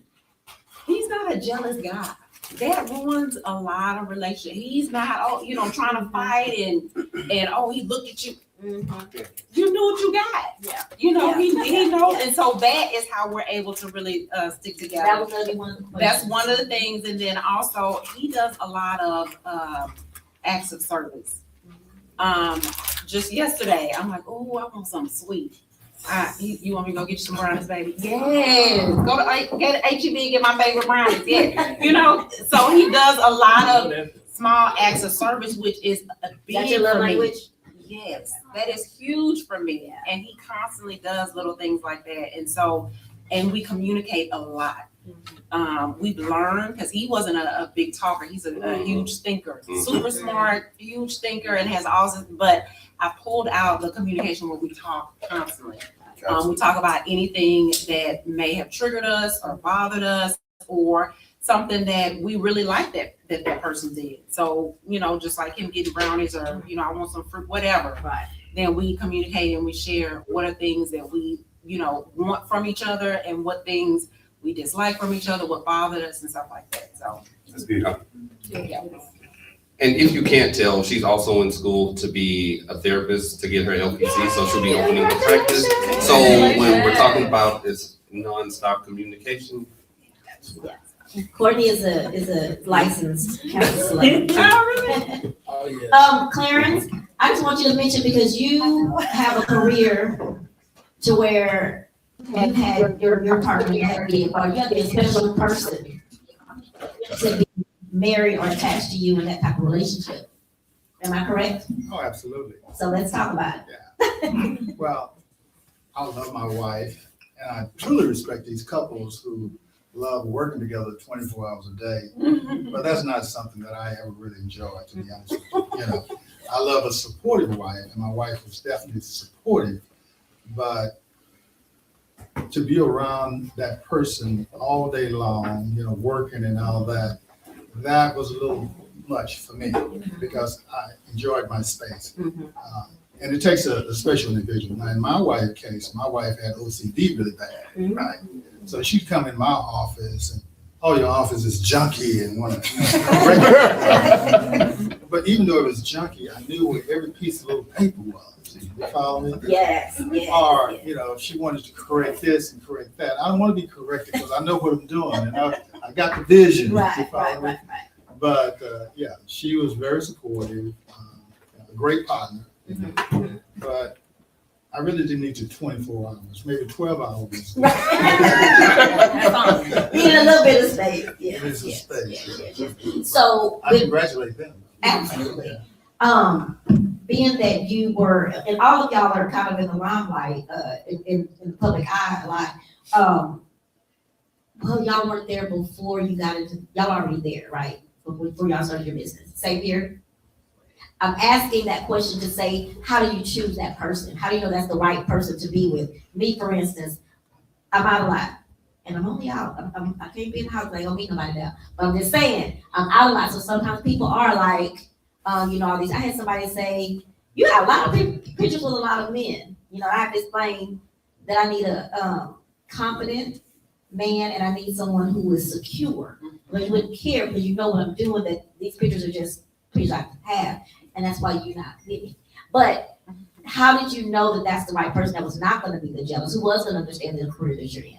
Because sometimes it's really difficult. I don't think it's something that they might know. They've been together so long, but in my case, I didn't really know. My wife was a little jealous, so I had to work with her. Gotcha. And explain to her that, hey, I'm a good-looking man. Wasn't very talented, and so people automatically gravitated towards me. But it don't mean anything because you're my wife. I'm with you, and I'm going to give you the utmost respect. And once she saw that I was sincere with that, and people love to take pictures with me for whatever reason. Didn't mean anything. It's just a photo, And as you know, I have a huge social media presence, right? And my wife, for years, I didn't let her on my Facebook page. And she said, why not? I said, well, you're a little jealous. So finally, I let her on the page, and I had like over 5,000 people, and she went through everyone, and she said, you have nothing but women on your page. I said, so what? I said, you're just women. I don't even know them. I live with you. I'm with you. But once she understood that, she was fine and she was on board. Sometimes it does make sense. So I had to work with her on it, but once I did, and then she started developing her own stuff. She wrote books. I was helping her, become the person. Did she understand more at that time? Oh yeah, she was fine. Man. Everybody wanted to So hey, and I stepped back and let her have her. So and that probably showed her what you were aspiring. So we were good. Now my sister, my sister crazy. She and her boyfriend. And they ain't doing no social media because if she see anything, it's on it. Antonio know it's on it popping. We will have to strap her down. Okay, we go on to the next question. Does emotional, I don't know who asked that question. I might ask me to explain it more, so never mind. I like the way it was going. Does emotional intimacy affect your physical intimacy? Oh, absolutely. Yes. Talk to me. That's what I was asking earlier. I said, when y'all are together all day long, does the desire leave? Y'all still create? Let me answer that. Because first of all, like as a mature man, you understand like it's not just a physical act, right? You know what I'm saying? So and then when you understand that most women come from an emotional base, right? So quite naturally, it's just natural if the emotions, if your emotions are all over the place, like the physical, like we're not teenagers, we're not like 15, 20 years old, right? So that means something to us as we mature as men, right? And so women naturally, it's more natural for women, Anybody else? Give her the mic because I want the whole look on the face. Okay, does emotional intimacy affect your physical intimacy? So, as I'm hearing you say that, you saying like if emotionally, if somebody let you down throughout the day, is that gonna affect what happens? You want them to bust it open today. Well, this is a done deal if I'm mad. I'm more of a communicator, so if it's communicated, it's still going down. Oh, okay.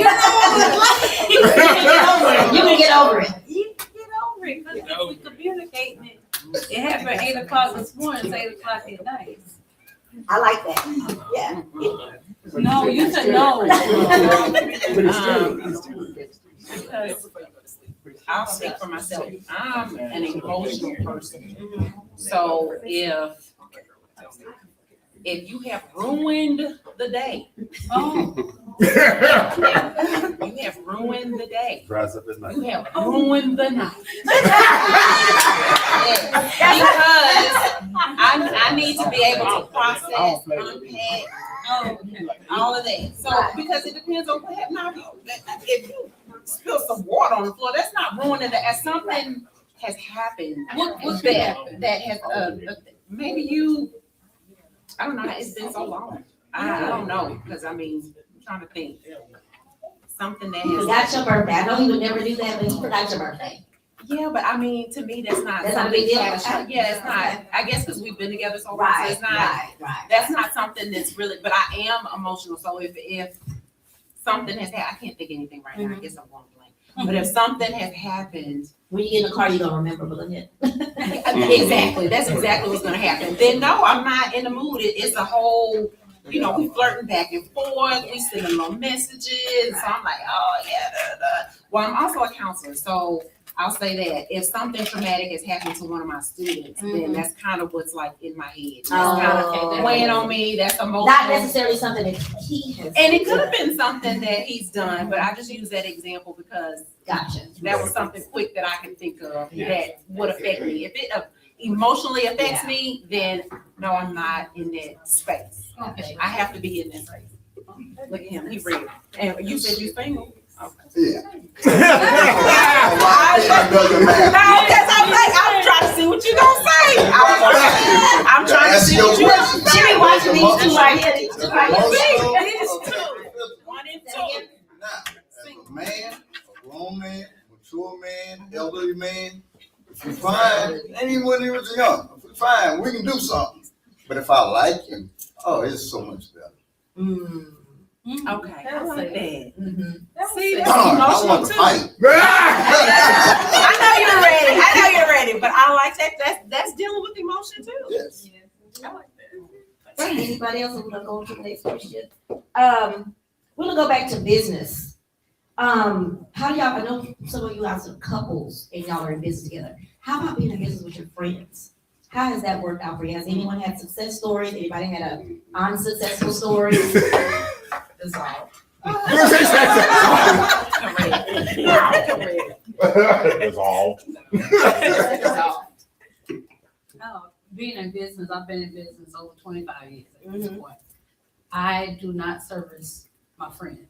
We either, it's a business transaction, or I just refer my friends to somebody who I know will take care of me.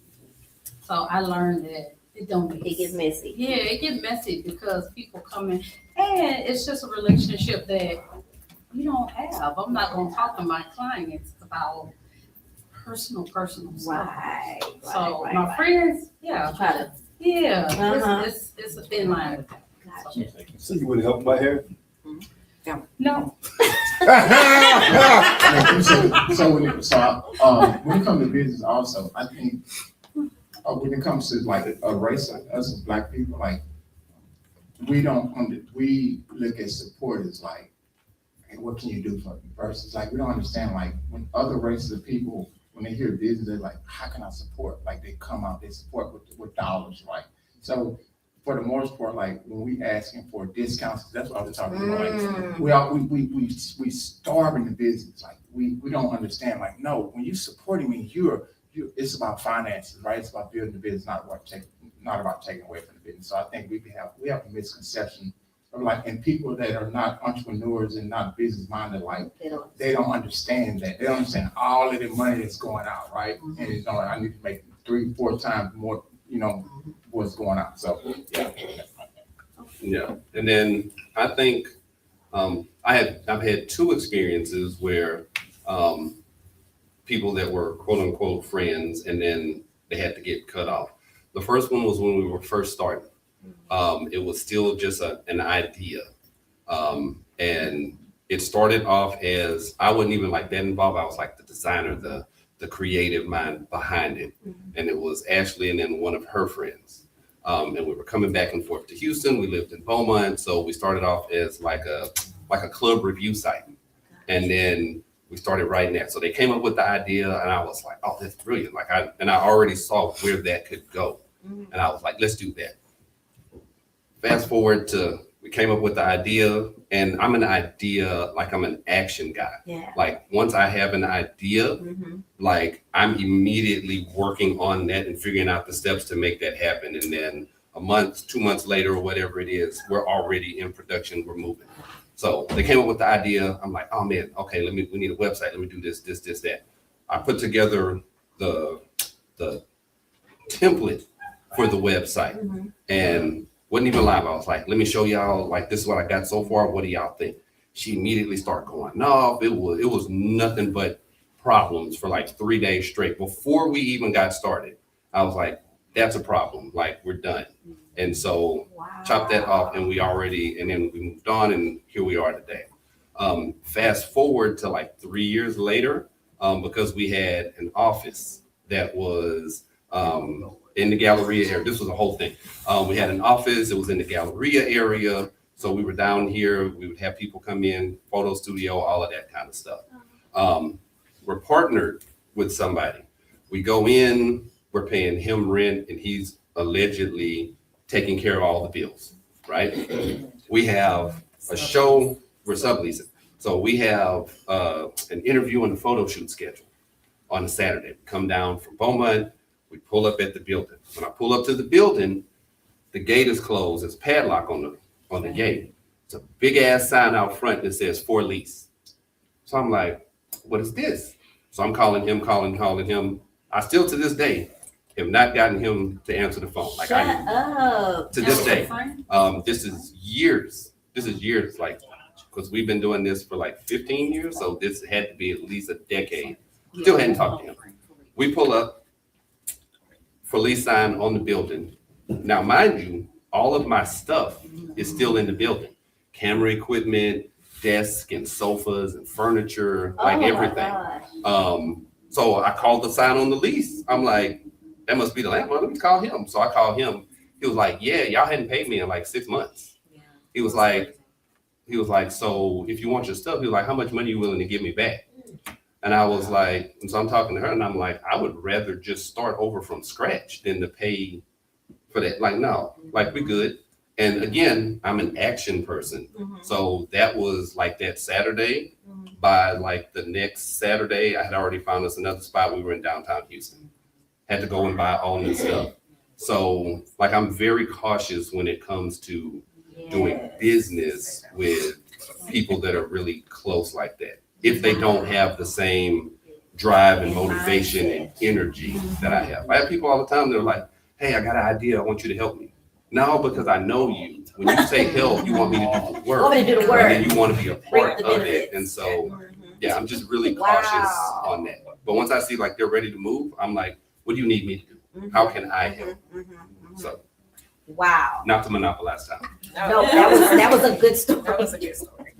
Anybody else? I'll go find him. You want me That's to? what I just What his said. name is? What his name is? What his name is? You tell me. You ain't even got to say. Hey, you that took my boy's stuff. Country boy, come look for you. But somebody mentioned this earlier. I feel like I don't get over it, but I move past it quick. Right, because right. I feel like it takes too much energy for me to hold on to that and have It's a a lot. grudge And and they be like, move let me on find with them their and they're not even worried about me, but I'm sitting over here Right, upset. right. I And get so I'm like, we're already like, it's done. I moved on. Like we're doing this. I'm gonna get there. I know, it's a blessing, girl. I know you was hot. Oh, girl. Still. Wait till I see him. But somebody has to be. Should a man know how to plan a proper date? Absolutely. As well as a woman too. Yes, I agree. You So yes, do y'all men, do y'all plan dates? I do not. I was trying to see what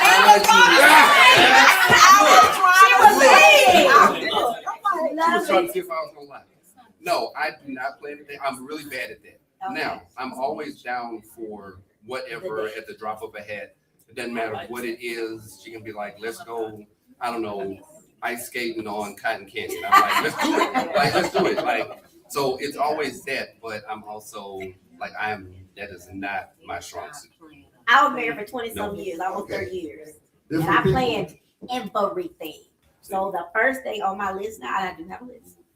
It's not long, but that list is that a man that knows how to plan a date. A red Because I flag think if that list man, or no, a no, list? that's what it is. A man has to know how to plan a date. You're trying to see this is a red No, flag no, or not a really. list? No, my list is the Okay. 3 things I want. Because you I'm have messing to, with I've learned I have to know what I want. Even though I still have this idea, stand on one of those shows where I have couples on, and I say that, gotta I used to tell everybody, okay, this is what I'm looking for, da da da da da. What's the list? And they do all of that, Mhm. and then sit them down the line. That's it. But what I was gonna say is, I asked about planning a day because I think it's important. And for me, because being married 25 years, you have kids, you put all that work in. I So you plan want most of someone to my be able to days do it though. for you. I like planning the Yeah. days. So I that's plan most why of the that's days. why it's important to me, because I was the office man, I was the house manager. So that's why it's important to So me. what's your That's why. thing? What's your Yeah, what's the three? Oh, Yeah. You said it. I know. Well, to be honest with you, people don't like me to say this, but you have to be financially stable. So how much money is And that? a little year? bit more than that. How much money is that a year? I want to go where I want to go. So how much money he needs to make a year? It's not really about that. He gotta be that. So stable. 40,000 a year? Oh, definitely not. Well, it's a number. So there's a number. It's a number. It's a number. So what's the number? I'm not gonna tell you the number, but what I will say, at this age, I know what I want and what I want to do, and it can sound not spoiled. It can sound. Some men say that's selfish, but in my 25 years of marriage, that's where me and my husband like best friends. We still have a chat with me, him, and the kids, but we struggle together. So I want to struggle. When I want to go out to eat. I don't need you pulling your pennies together, me pulling out. I want us all. I want to go out to eat. And I want to go 100,000. You gotta make want to go. 100,000. I didn't say that, Okay. but I want to go where I So want to go. 40 ain't gonna get it. I don't want to go somewhere and you say, No. just a funny story. I went somewhere and it was only Scott Burgers. And I went and I had bought the ticket. I had bought the first drink. When I got there, I said, well, I bought your first drink so you can buy the next one. He was looking really, really funny. He was real funny. I was like, okay, well. Then finally the lady came and asked if we want something to eat. He didn't order nothing. Oh. So I ordered. So finally he said, well, my daughter was supposed to put some money on my card. I ain't saying he a broke. Or if I've been in somewhere small like Chicago Bar and Grill. And that's why some of the questions that I asked, and y'all were going through this whole story, I'm like, nah, it's a real shit. I went to Chicago Bar and Grill. Someone asked me because I went there. The waitress asked us, did we want something to drink? He said no. And I'm looking, so the waitress was like, well, Trina, what you gonna get? I said, well, I want a Moscato. Do you want something? So I said, maybe you didn't have no money. He went to the bar, got a drink, and came back to the table. You need to reevaluate what you. So anyway, so some of the questions I asked, The question was, planning the day. What you meet these dudes? Oh, he got something to say. I can't hear y'all. I said the question was, do you like planning the day? Yeah, Luke, can you plan a day? Can you plan the day? Yeah. In this case, I have a very active social life. You do. But I really prefer inviting my lady over and pampering her. Yes. Because I love to cook. Really? Love to cook. Now that's what I didn't know about you. So whatever she wants to eat, I can cook. I'm an excellent chef. Wow. And then, love to give her a full body massage. Okay.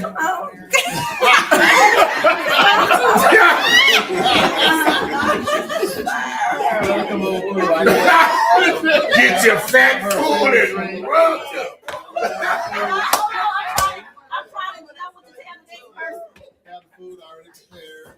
And then you're hoping about it stretched out. I've got the slice table, right upstairs.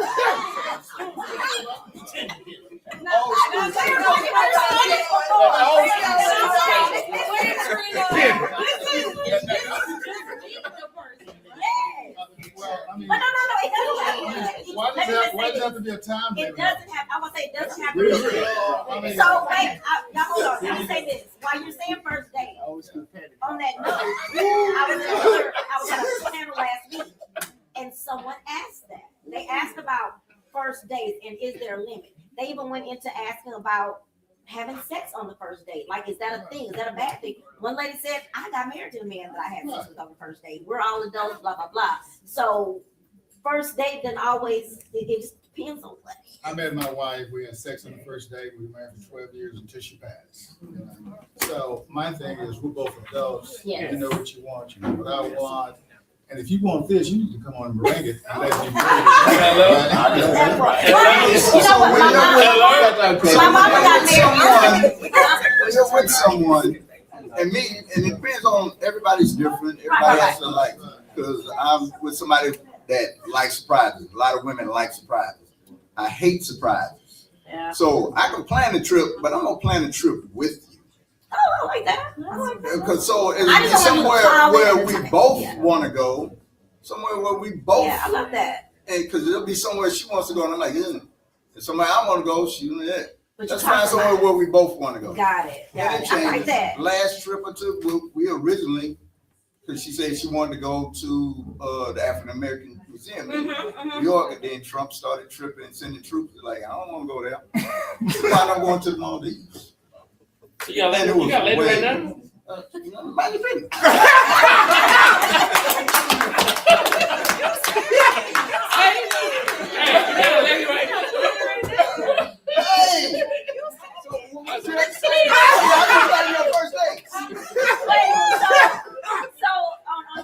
I'm gonna kind of wind it down here, but I do want to say, Claire, that was probably the best one.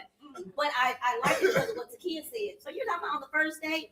Is there a limit? Is there a time limit into how you have a date? See, I think a lot of women kind of miss out because they have these set rules. Yeah. And those rules might have been cool 50 years ago. Right. But in today's time. Yeah. If you meet a man, you like the man, then you need to let that This man know. lady Don't be no I like thug. you. That's what's. You know, But that's the thing. Do you still respect that woman though? Oh, absolutely. Okay. Depending on how you, you know, I mean, What what you you did, say? yeah, depending on how what you did in the past is the past, and what you do with me is because I deserve it. Right. Okay. I like that. But that's what a lot of women will be thinking about. Like, what is he gonna think about me? Like, And if because if you do it with me, don't mean that you did it with Andre. You know, Yeah, Andre I did did, it. though. Hey, Taylor, I think the audience got some questions. Yes. I think the audience Back got here? some questions. y'all have some thoughts? Any thoughts back there? Well, you know, I've been watching since the beginning. I jotted them down. I might even put them in the chat. So, Candace always has a good question. Go Candace on, always got over something. here. Hey, come on, Candace. Candace always got something to say. Candace was on a panel that, oh my God, that was on. Go ahead. I didn't mean Candace. Go ahead. Well, I had to piggyback off of what he was saying. If you're just meeting somebody, you're not gonna be at their house letting them rub you down on the massage table. Well, You I know? mean, yeah, this is the That's difference. just dangerous. No, look, this is the difference. This is the difference. I mean, most of the time, you might have already, seen the person on, you might have already chatted, you might have already been on the date, and then maybe, I invite you over. Oh, It doesn't okay. necessarily. Yeah, I don't think he never. What day is Yeah, I that don't think though? he Is that day necessarily- 7 or day 3? It could be day 1 or day 7. Day 2. I'm just asking. But and that's why it's so good because again, I think a lot of people have that thought because again, that just with Valentine's Day that someone had, and that was the biggest question and going back and forth was the having sex on the first date or what are you doing for that kind of thing. That was a big thing that, and most of the men were like, oh, it's mature, da da da. Of course, we had one that said what you said. We know you're doing this with everybody. They were just saying that was their concern because there's things that they wanted to do, but it's about the thought process of what they think about themselves. Well, how well can you know somebody? I mean, it's got to be. I'm just me. I'm old. I'm sorry. I'm from the country. I mean, it's got to be just straight physical because you cannot know somebody well enough the first time you see them to be like, baby, ooh, I just want to just rub you down with some hot oil, and we just got. What about if you knew each other? I do. Or you knew each other a very long time, but you just never dated, and now you're deciding You to buy date. the car, you test drive it. What we gonna do? Are you buying the car, you test drive it? Well, that car right there, I'm gonna look at it through the window. But you need to definitely, if it's someone that you're just meeting, you should vet the person. Yes, that's Yeah. right. And make sure that you take enough time to understand who this person is. Do they click with me? You don't want to just jump into bed with somebody. I mean, it's just a physical. I mean, I can't tell you. I still don't think.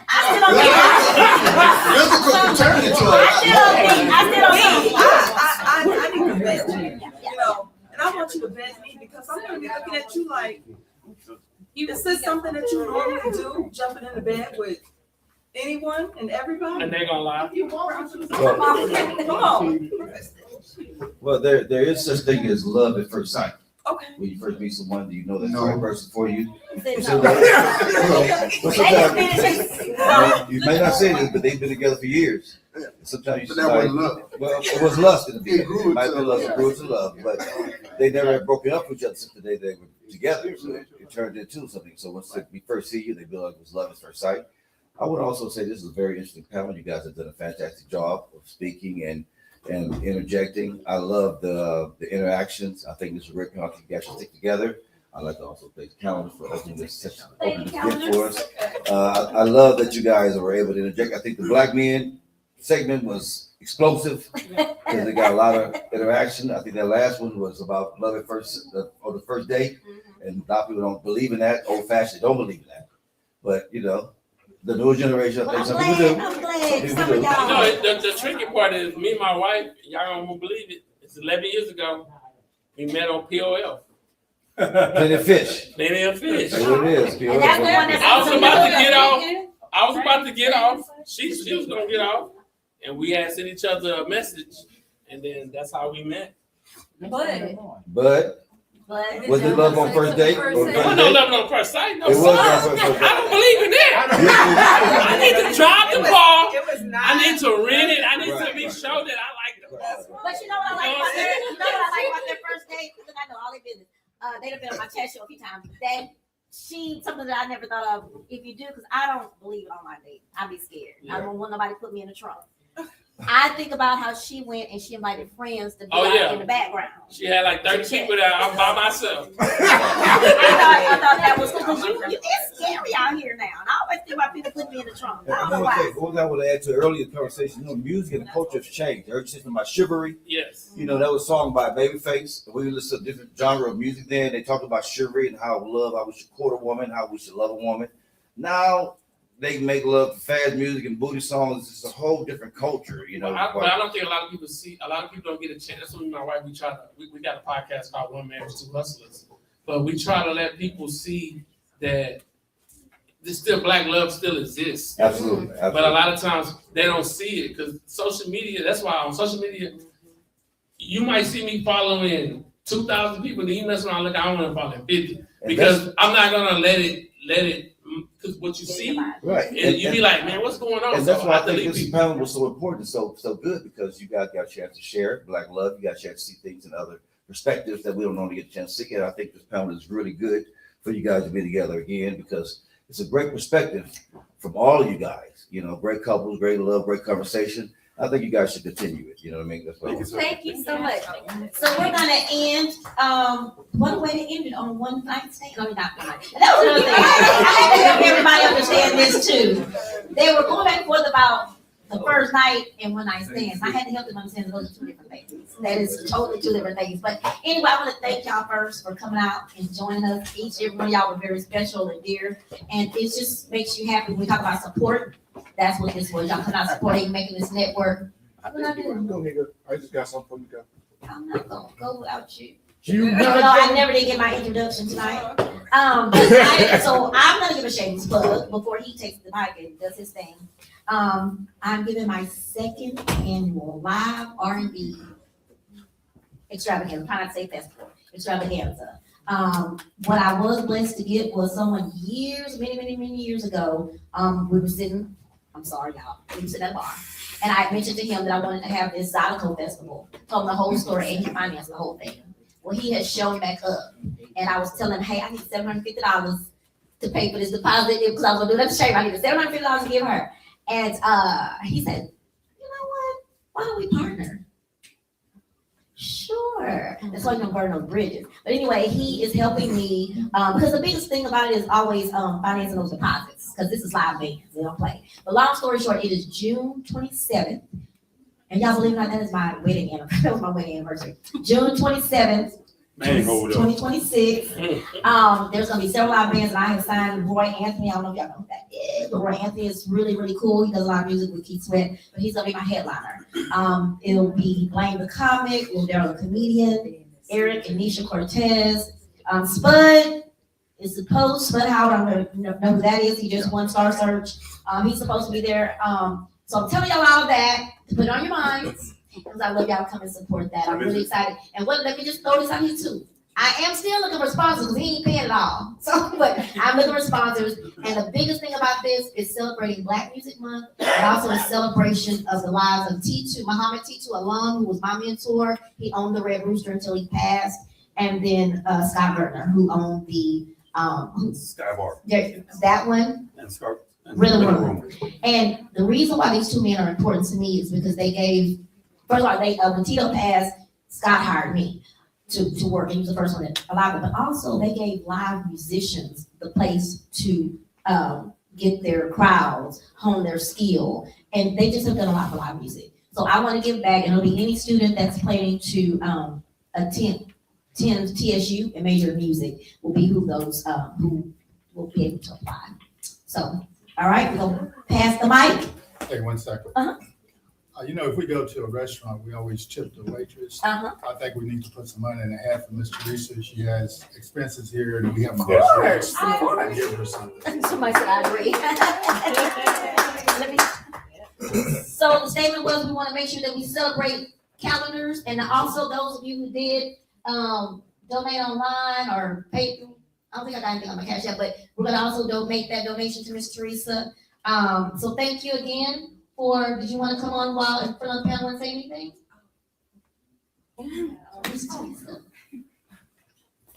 Well, I would just like to thank everybody for coming out tonight. Thank you so much, Cowboy, for choosing calendars to host your event here. And for all of you wonderful people on the panel, you all had some excellent answers to her questions. And thank you so much. Those were great questions, excellent answers. And I just want to thank you all. Thank you. And then also, y'all come back and patronize just here about to at the say. calendar. And I also have an event space upstairs, so if y'all, need a birthday party or whatever, I have a beautiful place upstairs that you can rent out as well. So we want to make sure we patronize why she allowed us to have this place. Should I say it out loud? For free. She donated because she is helping the community and helping us media people, and so we're gonna make sure that we patronize her. Yes. I know you have something going on. I want to make sure I'm done. Ceremony. Ceremony is a new event. I guess it's new, but she's Black owned. It's right on Providence downtown. So that's where the festival is the extravaganza is gonna be. So y'all check it out on Instagram. It's a really nice place, and she's a young person doing it. And it's just amazing what she has done with that place. And I think that's it for me, except that every Monday night at 8:00, we are on as the Real Conversation with Twisted Humor. I am Chat with Trina on Wednesdays at 7, and he's on every day. I work this 2 cents table So talk. anyway, y'all, Your thank y'all. favorite country And I boy. hope this is not the last time that we do this. Me and Country Boy are trying to take this on the road because you know what? He was at another place at one time, and he did this, and they moved him around, and sometimes things get moved around so you can do your own thing. And so I told him we were gonna take this on the road and do it ourselves. So this was our first one. Thank you so much for being our first guinea pigs. My question is for y'all. Where do we see this? Where do we find? It'll be on YouTube, youtube.com/Chat No, with Trina, I'm but saying also where y'all do y'all think? the next one. Every Wednesday and every Monday. Oh, great question. We are on YouTube, Instagram, and Facebook Live. Oh. He has the TikTok on, whatever.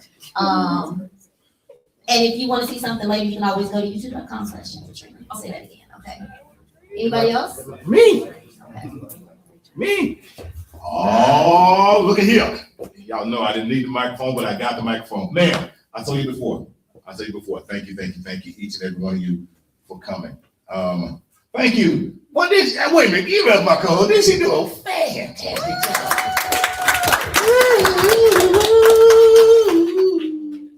Okay. And give it up for yourselves. Thank y'all. They didn't run you off like the other one, huh? The one he did before, there happened to be a lady that I told him, when you go to these things, be careful of the questions that they're going to ask, because he is still a minister. And so the one he was at, they didn't scare me. I think I scared them. he was the leader of the y'all, and the things they talked about, all I saw was Country Boy sitting there not knowing what to do. And I'm talking deep stuff. Yeah, if you know what I mean. Yeah, it it's past my bedtime. I've never seen him that quiet before. But look, thank y'all.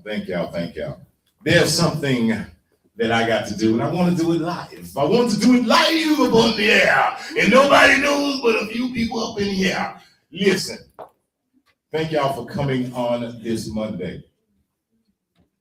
This Monday, what is the date? 23rd. The 23rd of what? February. Man, 23rd of February. And Black History. Well, look, let me tell y'all something. Not only is it Black History, the 23rd of February, but it's also two wonderful people on the panel's birthday. Oh. Happy birthday. Yeah. It's two of y'all. I know it's two of y'all. So you sing? I will. I'm gonna sing to y'all too. But I have something. Look, now I'm gonna tell y'all. Country boy. That's what I know, right? If I drop it, it's so mad. I want y'all to look at this. You two beautiful ladies. Look, I was gonna get another cake. I'm telling you. I saw this thing right here. I said the devil is alive. Are y'all gonna tell us whose birthday it is? I know it's yours because you're spotted. Yeah. I was like, I love my birthday too. So It is these two beautiful ladies right here. So, on behalf of myself, your favorite country boy from Exit 81, the Louisiana country boy, and my co-host, the Little Diva, I'm gonna say this. Happy birthday to ya. Happy birthday to ya. Happy birthday. Happy birthday to ya. Happy birthday to ya. Happy birthday. Hey. Man, thank y'all so very much. You know, it warms my heart to know I can look here. And some of y'all I just met for the first time. Some of y'all I have known, and to accept the invitation to come, you know, talk about friendship and talk about realness. Man, I appreciate y'all. I appreciate you coming out. I appreciate you supporting this. It means a lot. It means the world to me. Yeah, there's somebody that said, man, you know, if they call me, man, I never talk to them. There's some of y'all, I know I get on y'all nerves because I'll pop y'all a message. I'll pop y'all a call sometime and be like, I don't really want nothing, just call it. Or I'll just send you a text or something. It's because y'all mean something. And that's real. And anybody says, well, you do something because you want something in return, and it's true, I do. And what I want in return is for y'all to be the best that you can be.